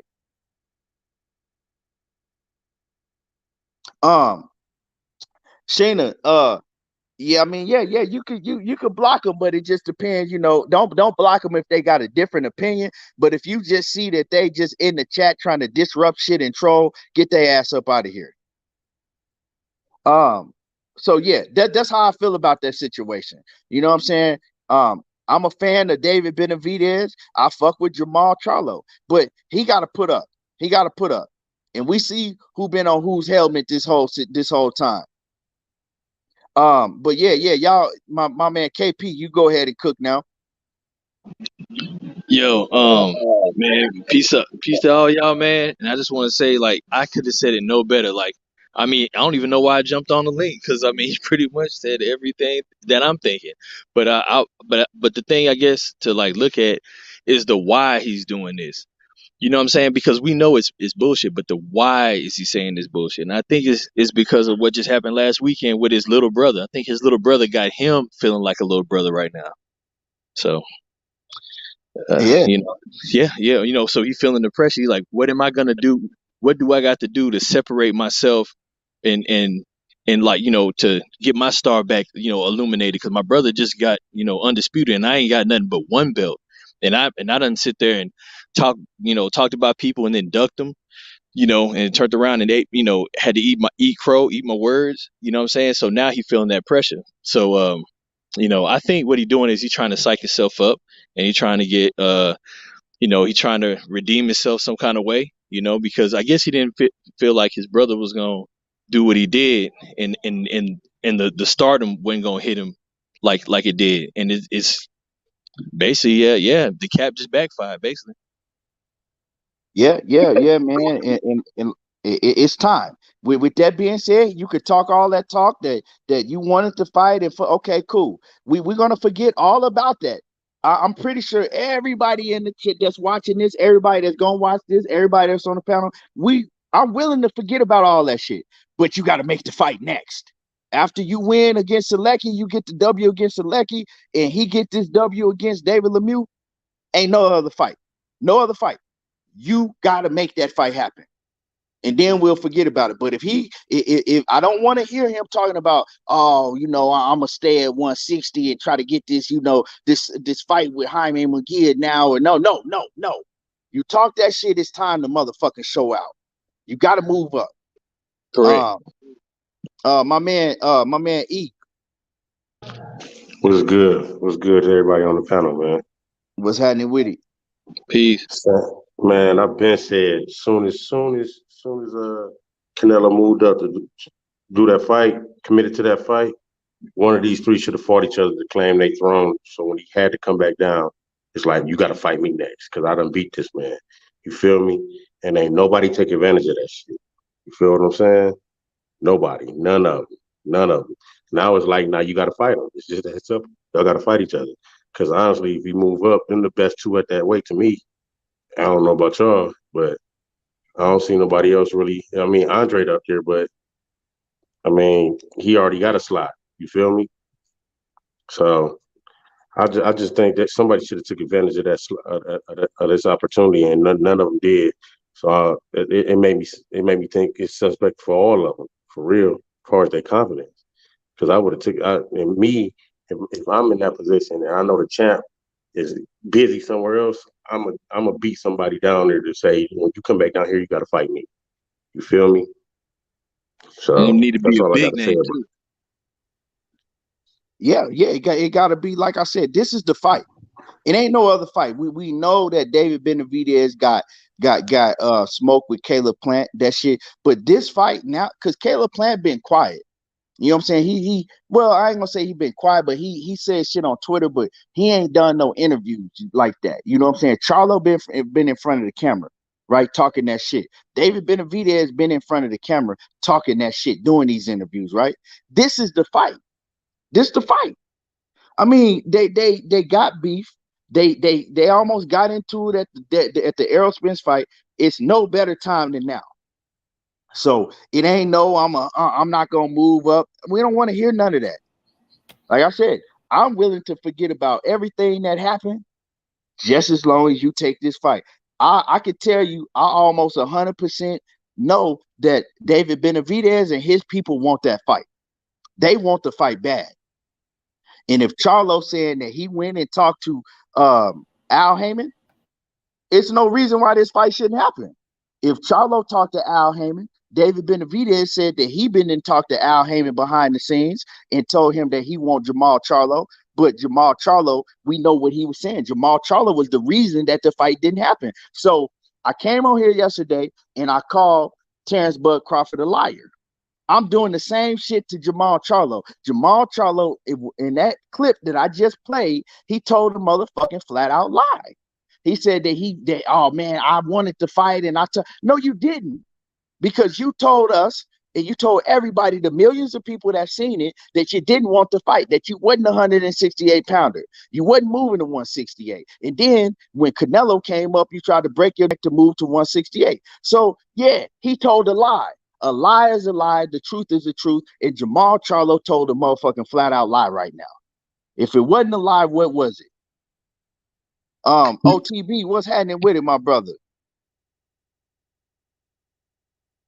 Damn, OTB. My bad. I was on mute. My fault. What's happening, brother? Okay. What's happening with it? What's your same shit, different toilet? You know how I feel about him. I've been told you, bro. He ain't getting no better. He ain't got no better. He ain't got no better since he moved up to 160. Shit, and that was a long time ago. So, yeah, I mean, when you look at the highlights of his career, bro said it best when he said it speaks volumes to their confidence. You know what I mean? And hold on, hold on. I got to cut it. Okay, all right, go ahead. And unfortunately, he got a lot more talent. We see a lot more talent in him than he see in himself. That's my thoughts on Jermall Charlo. He got all the tools, can box from outside. He can fight in the pocket. He can be defensively sound. You know what I mean? Both of them have problems getting their head off the line, but he can fix that in things that he do well. We just ain't seen him put them together and believe in himself against a quality opponent that we can respect his talent. And it's going to be sad if his career ends and he don't get none of these fights, because if David Benavidez go and fight Boo Boo Andrade next, then what? Then he got to go and fight Caleb Plant, and he don't sound confident in himself enough because we had to pressure him into saying David Benavidez's name in the first place. You ain't want no smoke with that man. Quit lying. You was gonna sit your ass right at 160, collect your checks, and if that's what you want, your name to be, so what? But you can't let your little brother light a fire under your ass that your talent can't get you out of. Woo. Right. And Jawan, you know I rock with you, my man, Juan Rummel. Jawan, you know I rock with you, right? And I know you repping Houston to the fullest, right? And I rock with Houston too. But you say the Mexican monster, my ass, heavyweight fighting, middleweight's not impressive. Nah, you can't say that, right? Because if you say that, you opening the door to a whole lot of motherfucking smoke, right? You opening the flames up, because if you say that about David Benavidez, you got to turn around and say the same shit about Jermall Charlo. Y'all see that thumbnail? Y'all see how big Jermall Charlo is? Fact. You got to say the same shit about Jermall Charlo. You know what I'm saying? You can't say it for David Benavidez and say, oh man, he's big and he shouldn't even be fighting it. If you can make the weight, you can make the weight. Because look how big Jermall Charlo is, and he making 160. How is he making 160? Ain't my concern, just as long as he make it, right? I'm not concerned about Jermall Charlo being a 160 pounder, right? Just as long as he make it. I'm concerned about Jermall Charlo saying that he's going to be bigger and better and stronger, and he going to break everybody's neck and shit at 168, and then turn back around and tell me you're not a 168 pound fighter. You know I don't fight at 168, but then turn back around and want to move up to 168 for Canelo. Nah, Jermall Charlo big in the motherfucker too. So don't try to act like that. David Benavidez is the only fighter that's big in the weight class, you know. and act like that Jermall Charlo ain't big as a bitch too. And let's call a duck. You gonna say it about him because he lost his shit on the scale? Then say it about Tank. Tank lost his shit on the scale too. Right. And it's like, man, I don't go with all of that weight bully shit. All that weight bully shit. If you make the fucking weight, you made the weight. You feel me? Because if you really a weight bully and you killing yourself, ask any fighter, ask anybody that's been in the ring. If you killing yourself to make weight, that is an advantage on the opponent. Your opponent now has an advantage over you. Because Correct. now now when you get in the ring, it don't matter how you fucking hydrate. You only got 24 hours to hydrate anyway. You know what I'm saying? It doesn't matter. When you hydrate, you still weak because you killed yourself to make the weight. Your body don't recover that fucking fast. Your body ain't recovering. If you killing yourself to make weight, your body's not recovering that fast.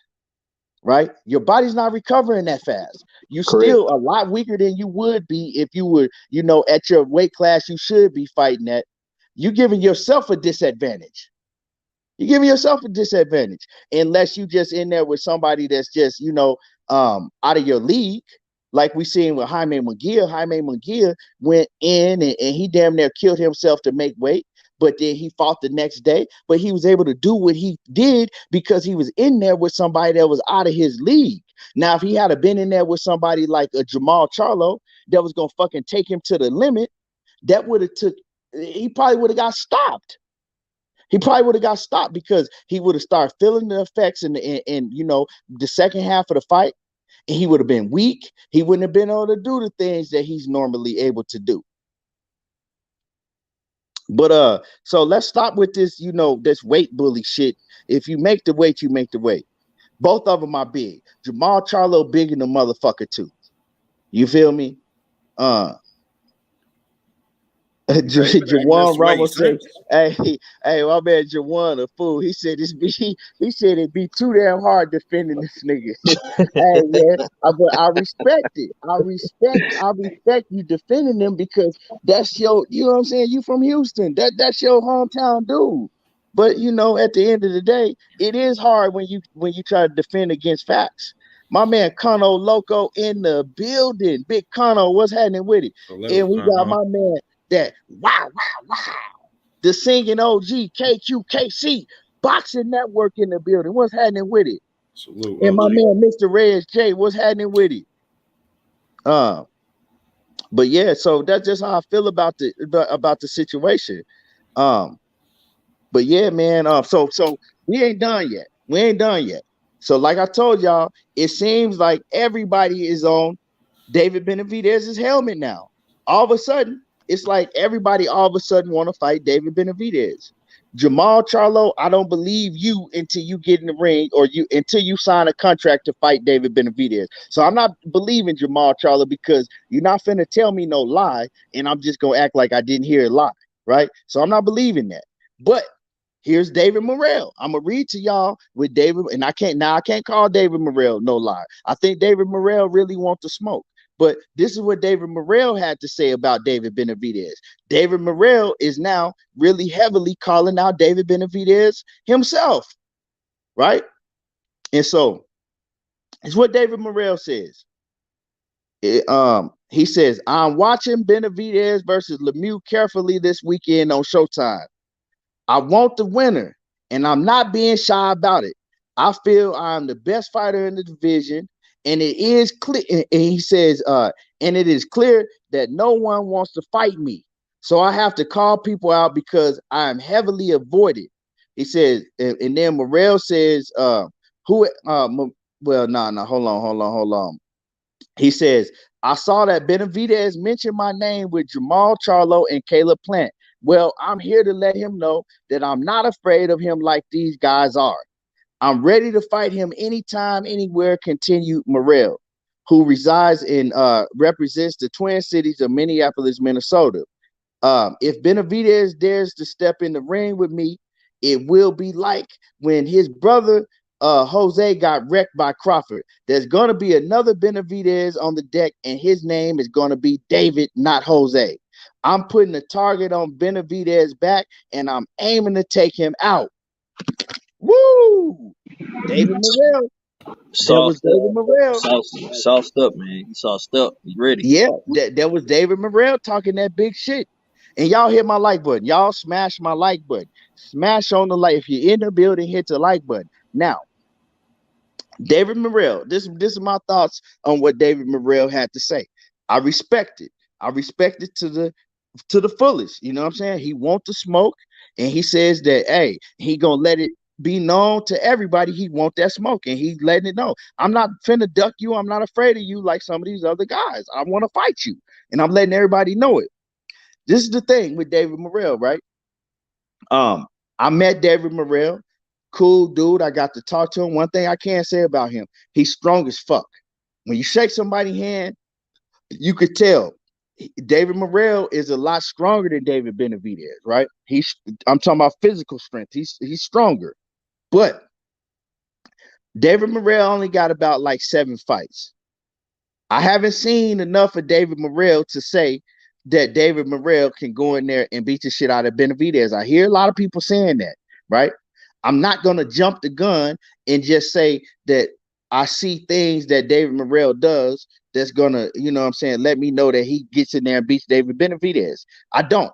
Alantez Fox is the best opposition that David Morrell has been in with, and he stopped Alantez Fox. I know damn near, I can say I damn near know for a fact that David Benavidez will go in there and beat the shit out of Alantez Fox and stop him also. I just need to see more of David Morrell before I just jump on and say that David Morrell is gonna fuck up David Benavidez. I don't see that as a fight that's gonna happen. I heard David Benavidez spoke about David Morrell, and he says that's another fight that he would like. You know what I'm saying? But I don't think that fight is gonna happen. They are both handled. They both got the same manager, right? Samson is both their managers. Samson spoke on it, and he says that fight ain't happening. I just don't see that fight happening. Now, would it be a great fight? Yeah, but I think it's a little bit premature right now. It's a little bit premature. David Morrell, like I said, he only got like 6 fights. I hear you, Bole. You saying he had 150 plus amateur, but that's cool. He's still young, and he still only got about 6 professional fights. We're not talking about the amateurs. It's been great amateurs that was trash in professionals. You know what I'm saying? One of the best amateurs ever was Mark Breland. What was he in the professional ranks? He was all right, nowhere near great. And we could go down the line, right? So, and I'm not saying that about David Morrell. I'm just saying what you did in the amateurs is cool, but we talking about the professionals. I need to see him do more. And like I said, I mean, just business-wise, I'm a fan. I'm not in for business, right? But at the end of the day, I think this could be a huge fight even a year from now. Let David Morrell, you know what I'm saying? PBC need to put more into David Morrell. Put him in front of our faces more. You know what I'm saying? And then build this as a fucking huge fight. That you don't want to throw away a great fight like this by putting it on, you know what I'm saying, early to where don't nobody really know David Morrell right now. David Benavidez and David Morrell get in the ring. It's going to look like to, you know, people that's not diehard boxing fans as David Benavidez getting in the ring with some dude named David Morrell. You know what I'm saying? When this fight could be much, much bigger for the fans and everybody when David Morrell get built a little more. That's all I'm saying. But and I'm gonna pass it off. Hustle's home, salute. What's happening with it? My man Colonel Loco says he holds the WBA belt. Someone has to fight him. Yeah, but like I said, Colonel, I think that this fight could be a much bigger fight for the fans and everybody if they hold off and let David Morrell build a little bit more. It's the WBA regular belt, so I ain't none of them heavy hitters really worried about that regular belt neither. But I think David Morrell is a great talent, but he still haven't been able to show how great he can be. But yeah. So man, y'all could cook on this. KP, you go next. Yo, so this is what I think. I think when Canelo lost, that it just blew up Canelo's illusion. Like they seen that, they was like, why the fuck are we trying to fight this dude so hard for? Look at him, he trash. Like the reality hit him, you know. And I think that's the reason why, like now, everybody's like, well, yeah, David Benavidez, David the one to beat, not Canelo. Canelo, this is manufactured, but really, you know what I'm saying? Like David Benavidez is that dude. So that's why they all trying to fight him, because it's like they're looking at it like, you know, we seen what once again we seen what Jermall did. They're not gonna get there to that level.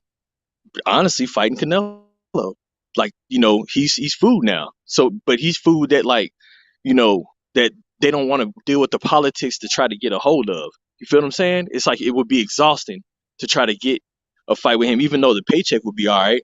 It would just drain the fight out. Like they see Jermall, leaving it all in the ring. You know what I'm saying? Just going as hard as he can. You know what I'm saying? Why would they sit there and they going for guts and glory at this point? That's the only thing that's gonna set them apart from what Jermall did. Like, they want that kind of status, and they know they ain't gonna get it with Canelo. And if they do, that he'll sit there and try to basically politic his way out of it. It ain't worth it. They feel the time getting short. That's what I think about it. But as far as David Morrell, yeah, dude, he's super ready. You know what I'm saying? And I don't know why he ain't getting a lot of press, because I mean, he speaks Spanish, but I think it's the complexion. You know what I'm saying? If he was about 3 shades lighter, he'd be everywhere at this point. You know what I'm saying? But outside of that, that's what I think. I think that's everybody's just really overnight just stop thinking about Canelo. They just okay, I want real fights. I want my fight to look like how Jermall won it. You know what I'm saying? And I think that's they starting to get that fire up on them. So that's my thoughts. Well, see, this is the thing, right? When you talk about building the fighter, right? The biggest fighters that we know, right? Like a Canelo and other fighters we could name, they were built. A lot of them fighters were built because they got to fight on the undercard of the next of the biggest fighter in the sport, right? Or one of the biggest names in sport, right? So with a David Morrell, if you PBC and you have a talent like this, you should be having David Morrell fight on the undercard of Errol Spence pay-per-view or whoever. You could have David Morrell fighting on the undercard of David Benavidez this weekend. If you're trying to build him, that's how you build a fighter. But see, you put him on fucking a Fox telecast with most people ain't gonna watch unless you a diehard boxing fan like us. Nobody know who you is. You're not even building that fighter. Facts. I think that I don't think they expected Dave Morrell to be. I mean, of course, everybody want their fighter to be, you know what I'm saying, like the next this, the next that, or like the new whatever.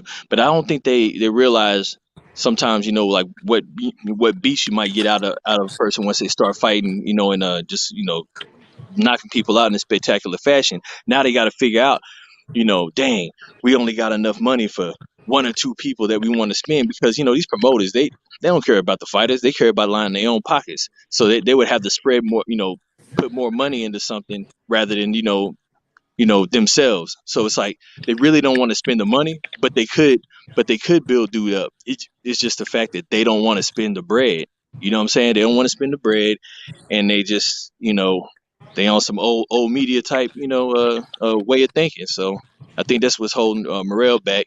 It ain't nothing but that, because I mean it don't make no sense to see it no other kind of way, really.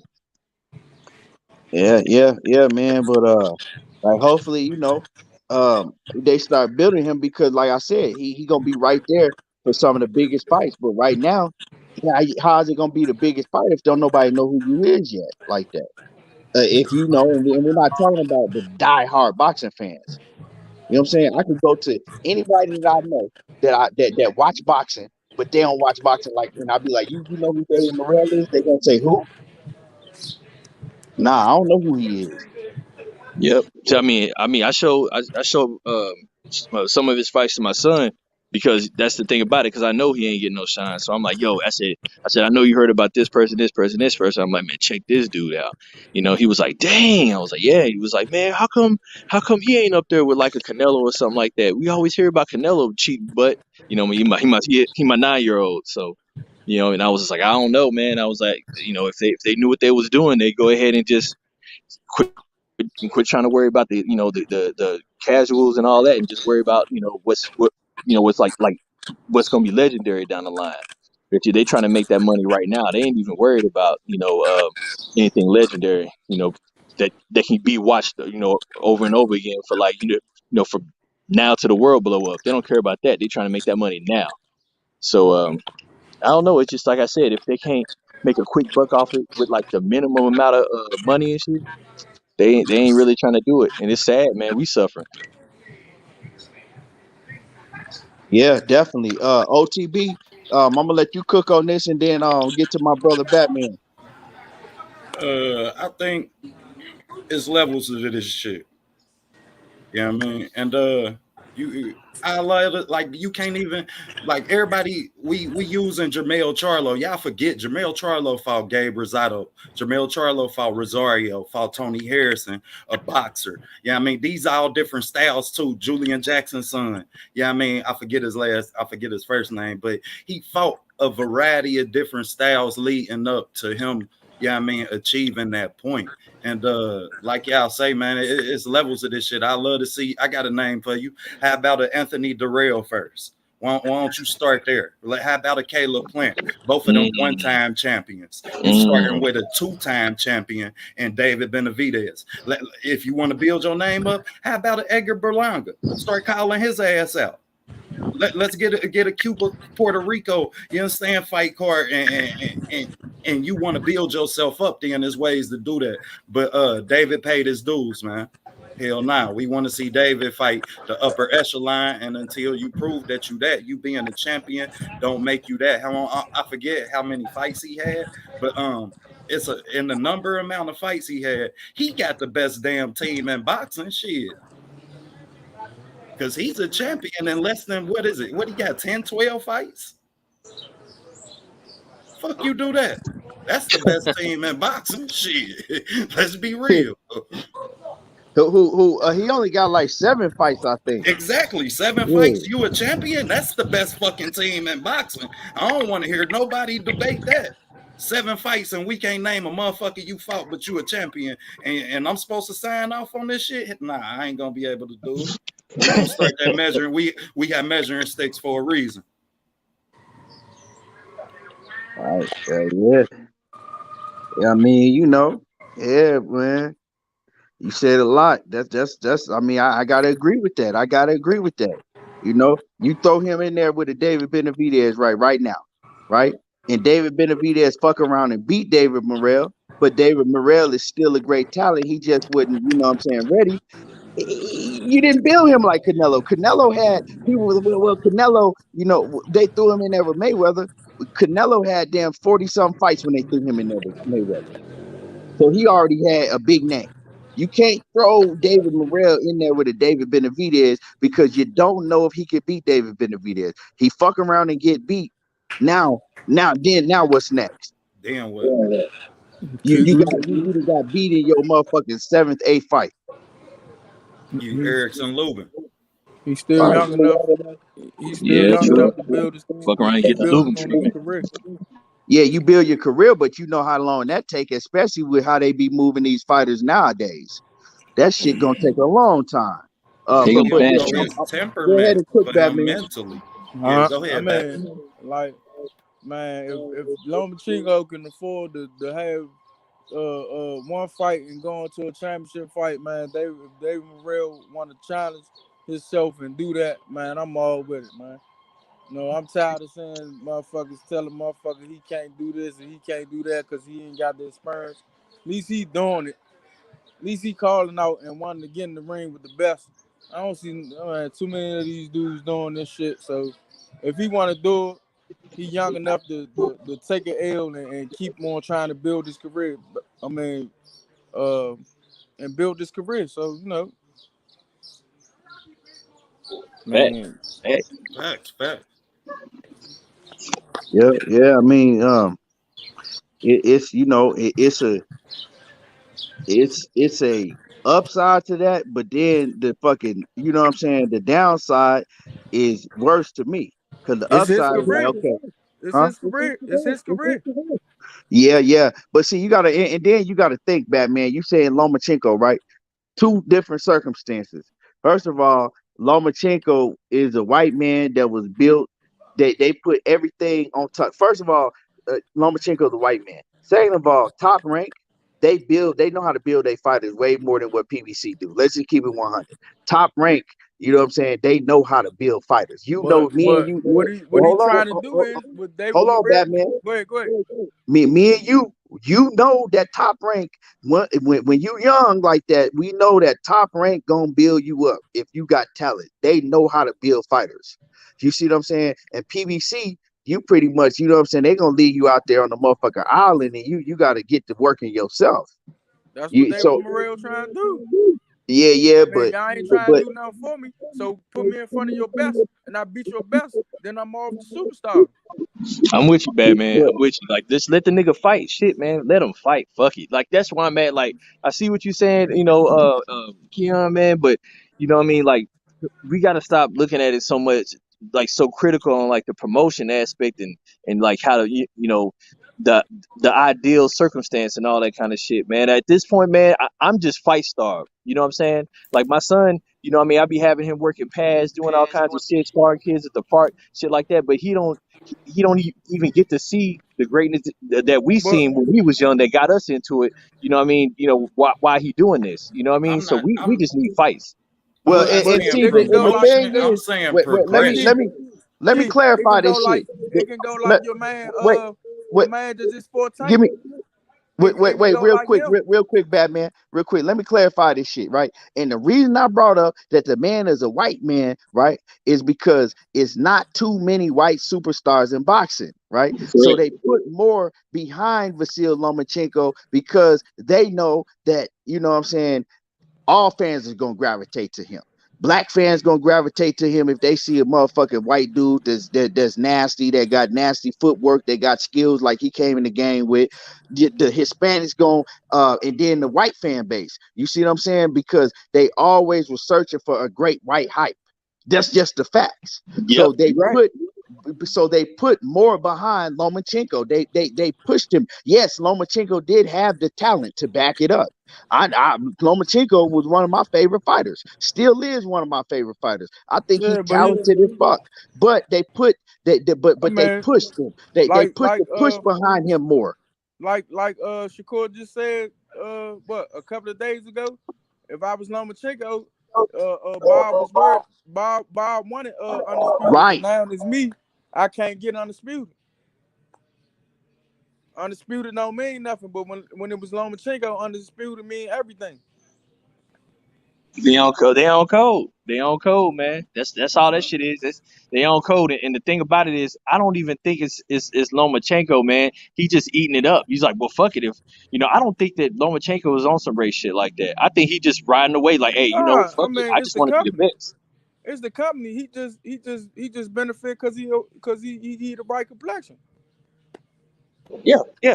That's And I ain't saying that he should or shouldn't, yeah, I mean, get or want the fight. Of course, we admire him for wanting to fight. I'm just saying that it's progressions to your career, certain But shit that you need to see before, but or that I want to see you see.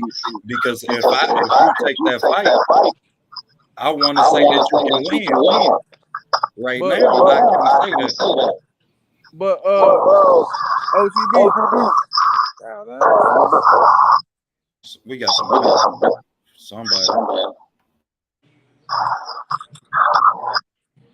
Hey OTB. Hey Keith. What Yeah, you yeah. doing, Keith? What happened? I don't know. Something coming from out your mute. somebody. Nah, that ain't me. Is that me? Yeah, that was you. What's going on? It's like noise in the background. I think I hear that, but that ain't me. I think that's KP. Yeah, that ain't me. But But OTB, Hold on. Let me put him on mute. OTB. He is on mute. Shit. Go ahead. But I was saying like Keith saying that that they not pushing David Morrell and moving his career. He's trying to move it himself. He like, man, if I fight David Benavidez, even if I lose, if I have a competitive fight, same with I see where Pitbull Cruz. He a fucking star. He a fucking star now. And he lost. We ain't gonna say he a star. I mean, he's a potential star. But see, he got a lot of buzz right now. And then the other side to this, David Benavidez, his name ain't big enough yet neither. I can understand. All the Mexicans love David Benavidez right now. His name ain't big enough yet. I'm gonna tell you. I'm in the gym today, right? And I'm like, I'm talking to this cat because we talking boxing, right? And he like, yeah, he talking to me about, Errol Spence and who I think gonna win against Terrence Crawford and Errol Spence, whoop, this and that. And then we get to talking about Canelo. And then I'm like, well, shit, Canelo turned down, over 55 mil to fight David Benavidez and whoop. And he kind of started like looking like, crazy. And I'm like, you know who David Benavidez is, don't you? And he like, nah, who is that? So I get to telling him, he like, man, I gotta check him out. So that let me know, and he wasn't the first person that said that. I had that conversation, recently with somebody else, and they didn't know who David Benavidez was, right? So that lets me know that his name ain't big enough. So you put David Morrell in the ring with David Benavidez, what is that really gonna do for you? Yeah, it's gonna do something for you for diehard boxing fans, but it's not like if you put him in the ring with motherfucking a Canelo or Jermall Charlo or somebody like that, right now you might become a star overnight, but not with a David Benavidez right now, because David Benavidez is still trying to grow his name bigger. But I know for a fact, a lot of Mexicans know who David Benavidez is. Black people, Mexicans really don't care about us, man. They don't care about us knowing them. I know the people that pose to care about David Benavidez on a serious note, they know who the fuck he is, because every time I see somebody that say David Benavidez, the first thing, oh, he's a badass. That's the first thing a Mexican say. But I know his people know him. Yeah, but I mean, he's still building. He's still building on his name too. I know. If you make a fight in Arizona, I know that motherfucker gonna be packed out. But we're gonna see this weekend. If Morrell is the goods like he looked like he is, I mean, then I think it serves the purpose for that fight to get his stage. Like, why not give it his stage? If that fight for undisputed at 168 in 2-3 years, then that's a huge fight. Man. Right.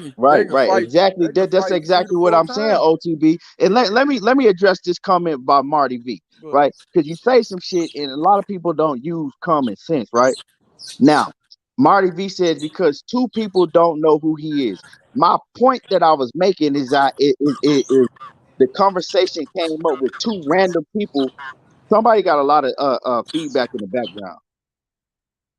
Yeah. Now, the point that I was making is that the conversation came up with two random people that say that they watch boxing. Random people that don't know each other, right? And so if they both said that they don't know David Benavidez, that means that his name ain't as big as it should, ain't that big yet, right? If I ask them two people, do they know Errol Spence? They gonna talk to you all day about Errol Spence. If I ask them two people, do they know Canelo? They gonna go on and on about Canelo. That's my point that I'm making. Oh no, I agree, man. I think only like 60% of the people that's supposed to know about David Benavidez know about David Benavidez. Like 50 to 60, like half the motherfuckers that's supposed to know about him, and that's kind of like a problem, Right. And David Benavidez is a monster. Like, he's one of my favorite fighters. But I'm just saying, the facts is the facts.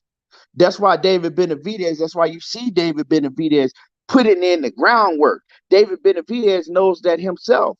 He's putting in the groundwork and he's doing these interviews and going on these platforms and doing what he has to do because he knows that he's basically an independent. He has a promotional company where he fight on Showtime, but he basically independent. He got to do the groundwork to make himself be known, right?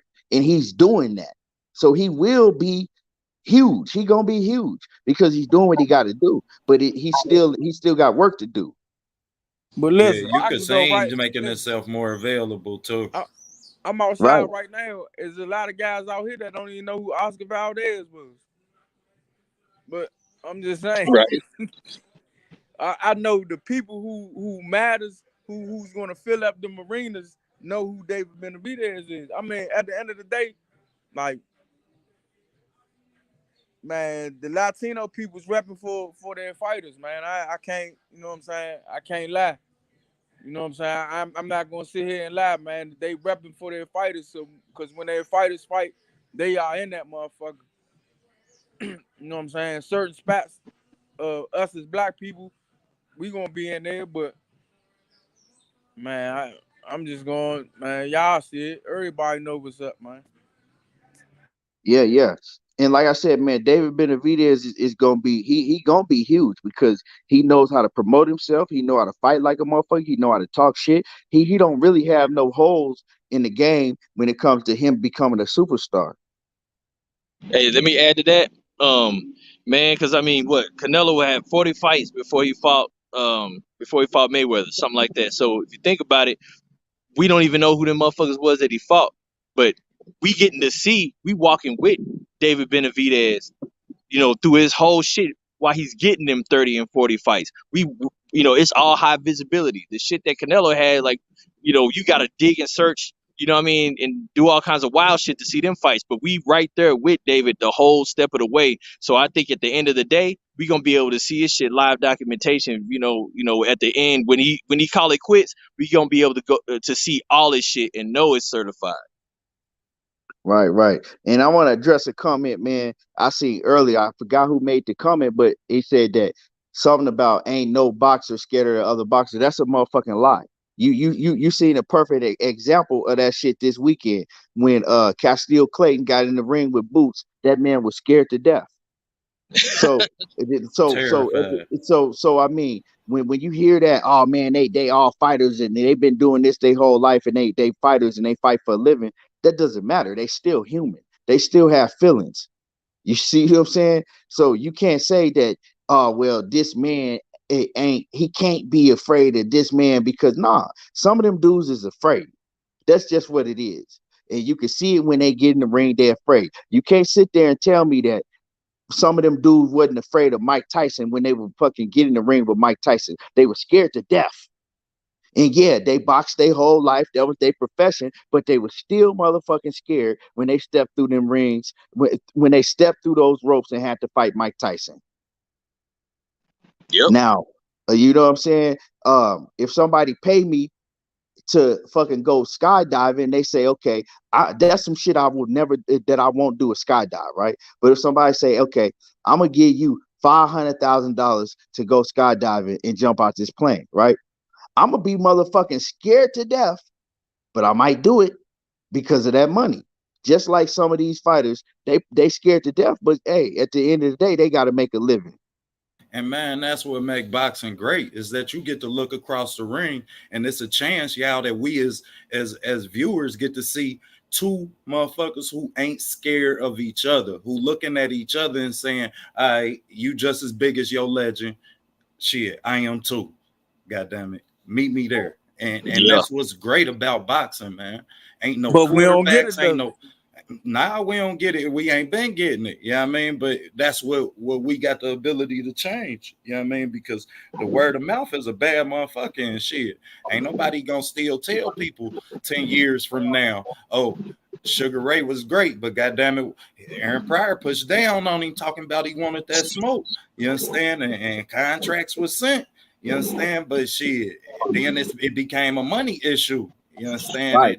Then we let money get into boxing.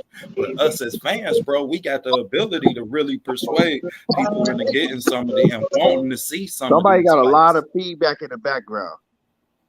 Some of these fights where we can really look at this shit and say, ain't neither one of these, both these motherfuckers want to whoop each other ass. Like, Yeah. So and Yo, hold up. Hey, I don't mean to hold y'all, man, but I gotta bounce. But hey, man, shit. Hey, peace to y'all, man. Shit, it's cool chopping it up, man. But I gotta dip.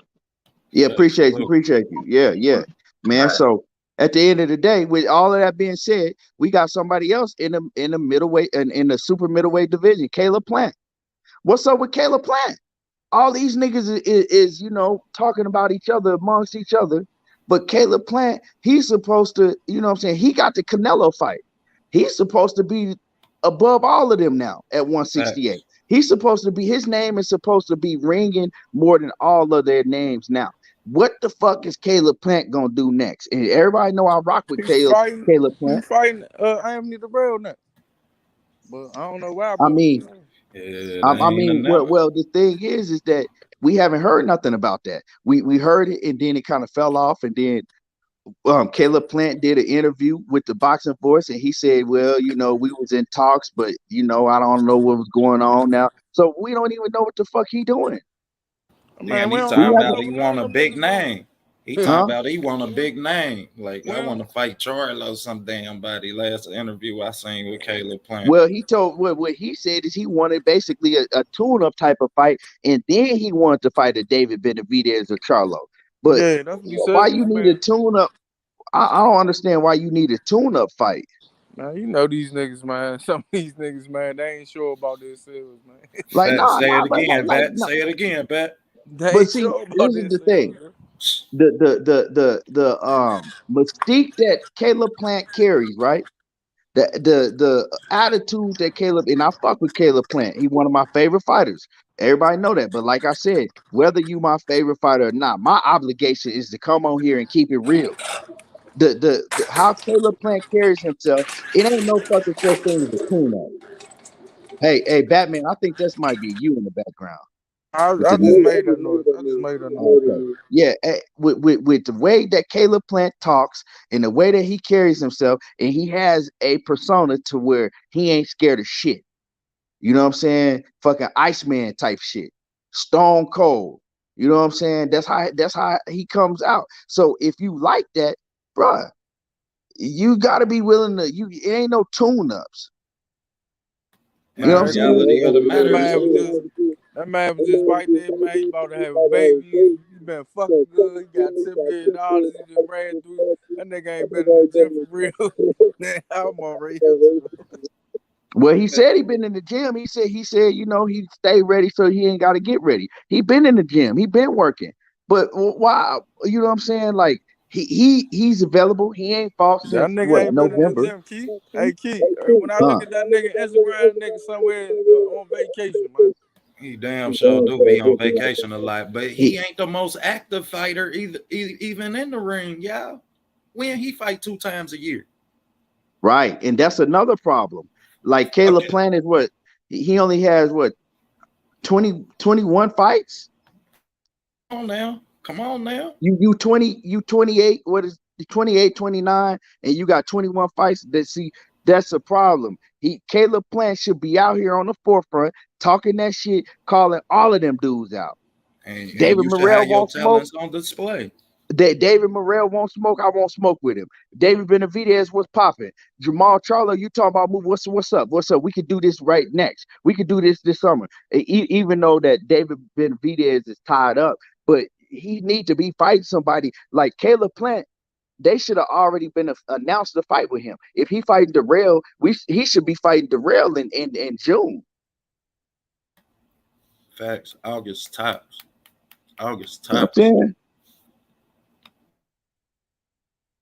But that's the bullshit. And that's the shit that where you talking all of this shit, you responding every time some shit happen, but your ass ain't really in the gym and you ain't making these fights happen for yourself. We ain't about to be talking about you 10 years from now. So I want to see Caleb Plant in the ring soon. because like I said, man, I fuck with Caleb Plant heavy. I'm a bigger Caleb Plant fan than I am a Jermall Charlo. Like, you know what I'm saying? I fuck with David Benavidez, but shit, man, I'm a bigger Caleb Plant fan.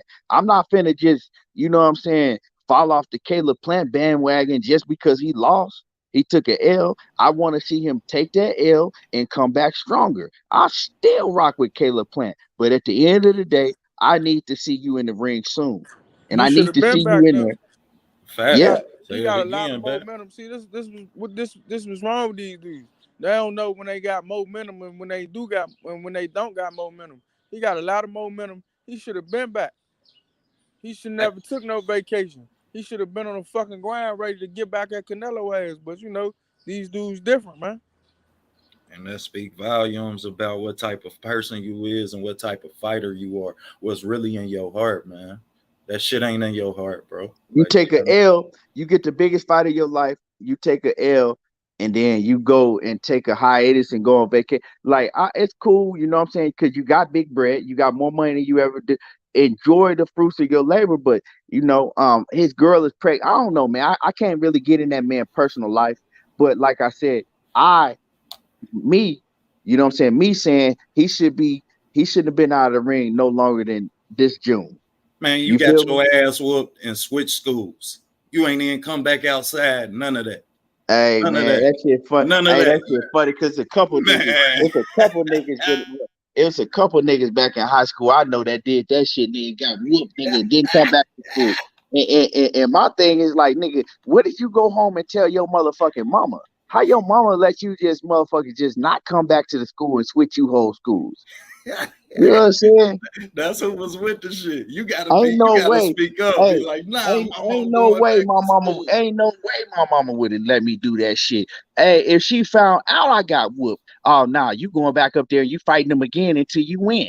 Facts every day. Straight up. Man, If I you don't gotta know. fight him every day, you're gonna have to fight him every day. Don't bring your motherfucking ass home and let me know you done got your ass whooped. Every Man, day you I get don't your know ass whooped, I'm whooping your ass. I don't Flat know out. when the last time I ran in the house and told my mother anything I was doing in school or on the streets. You That shit, did? That that nigga shit said crazy. nigga said, man, I had a couple. It's funny, you bro. I had a couple niggas, bro, that got whooped, got their ass beat, nigga, and never came back to school. I like how you pull that off. Man, that Never was the came first back. question my mama them asked, man. Did you win? He was fighting. Did he win?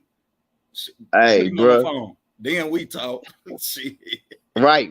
Cause I ain't gonna lie, bro. If you came in my household and you didn't win, and they know you got, oh nah, that wasn't sliding. That wasn't finna slide in my household. You feel me? Nah. You ain't coming in the motherfucking house and one of my folks know you done got your ass whooped. And them was them So ass my mom whoopings where used to they tell me talk to you. this one thing, cause see, I used to fight a lot. So one thing my mom used to tell me, she used to be like, just make sure you win. Cause if I ever found out you didn't got your motherfucking ass whooped, you don't want to come up in this house.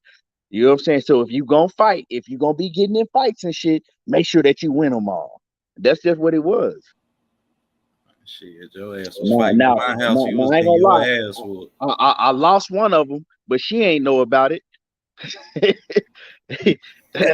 I lost one time, but she ain't know about it. Oh shit! And I got my ass whooped.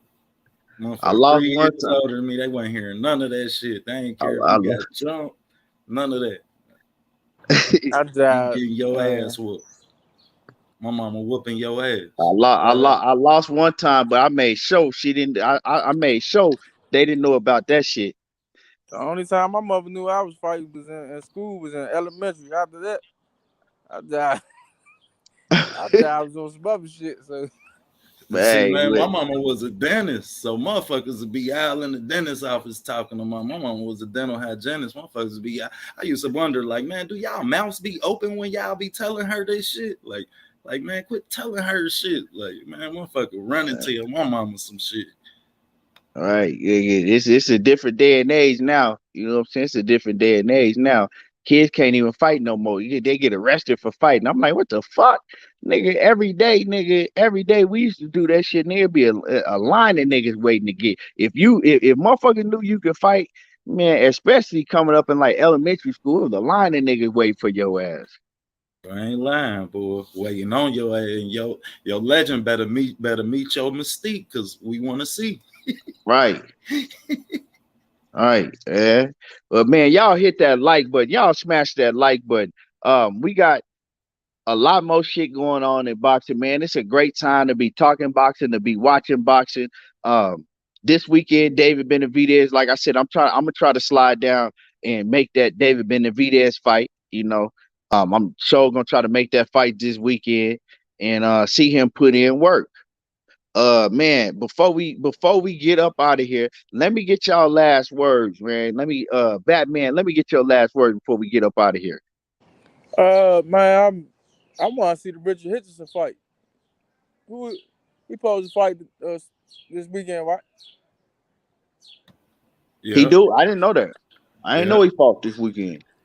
Yeah. He fight on a David Benavidez card? I ain't saying him on the card. I just saying he keep talking about on Instagram. He talking about he supposed to fight on the 21st. So, and he promoted by he's promoted by TMT, right? Yeah, and that's the problem. The reason I said this because that's the problem. He promoted by TMT, all the talent in the world, but you just told me you don't even know what he fighting on. Nah, I don't know what he That's fighting. a problem. And the only reason I want to see him fight because he was talking about him and Antoine would be a great fight. And because the last time I saw him and Antoine fight, he ain't want to really throw no punches. But I just want to check him out because I checked him out when he fought Hawkins. That was a good fight for him. He did his thing. I just want to see him again. That's all. Yeah, yes, sir. Scouting the competition, I guess. And y'all subscribe to my man G5 Gabe. You know what I'm saying? He trying to get to 1,000 subs. Y'all go support G5 Gabe. Subscribe to G5 Gabe. That G5 man be over there cooking. You gonna get everything. Working, man. You gonna get everything that you need over there. Boxing, real life talk, you know what I'm saying? Relationship advice, whatever you need, you get. It's a one-stop shop. Gabe, y'all sub to my man. Hey man, then I want, we know David Benavidez is gonna beat Lemieux. It might be a rough fight. I hope it's a rough and a competitive fight. We got Tank and them coming up next. I really don't want to see that shit, but hey, man.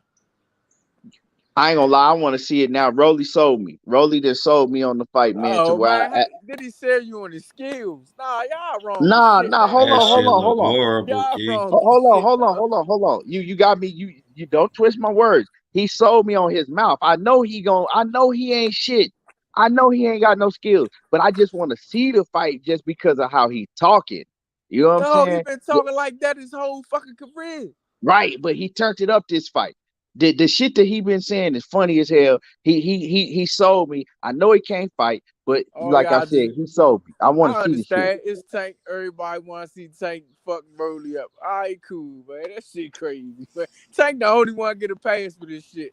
This shit be crazy. Man, this shit ridiculous, man. Nah, I'm not giving Tank no motherfucking credit for no Rolly. I'm just saying it's an interesting fight on more not hold on. Not of a boxing fan on some got just entertainment, like some WWE type entertainment shit. You feel me? Not as a boxing fan on some entertainment. Cause I might forget they fighting and fall asleep on this shit. You ain't gonna fall asleep. You ain't gonna fall asleep, man. I don't think that shit gonna go too long, man. Nah, I think he probably survived. But he's gonna get outboxed.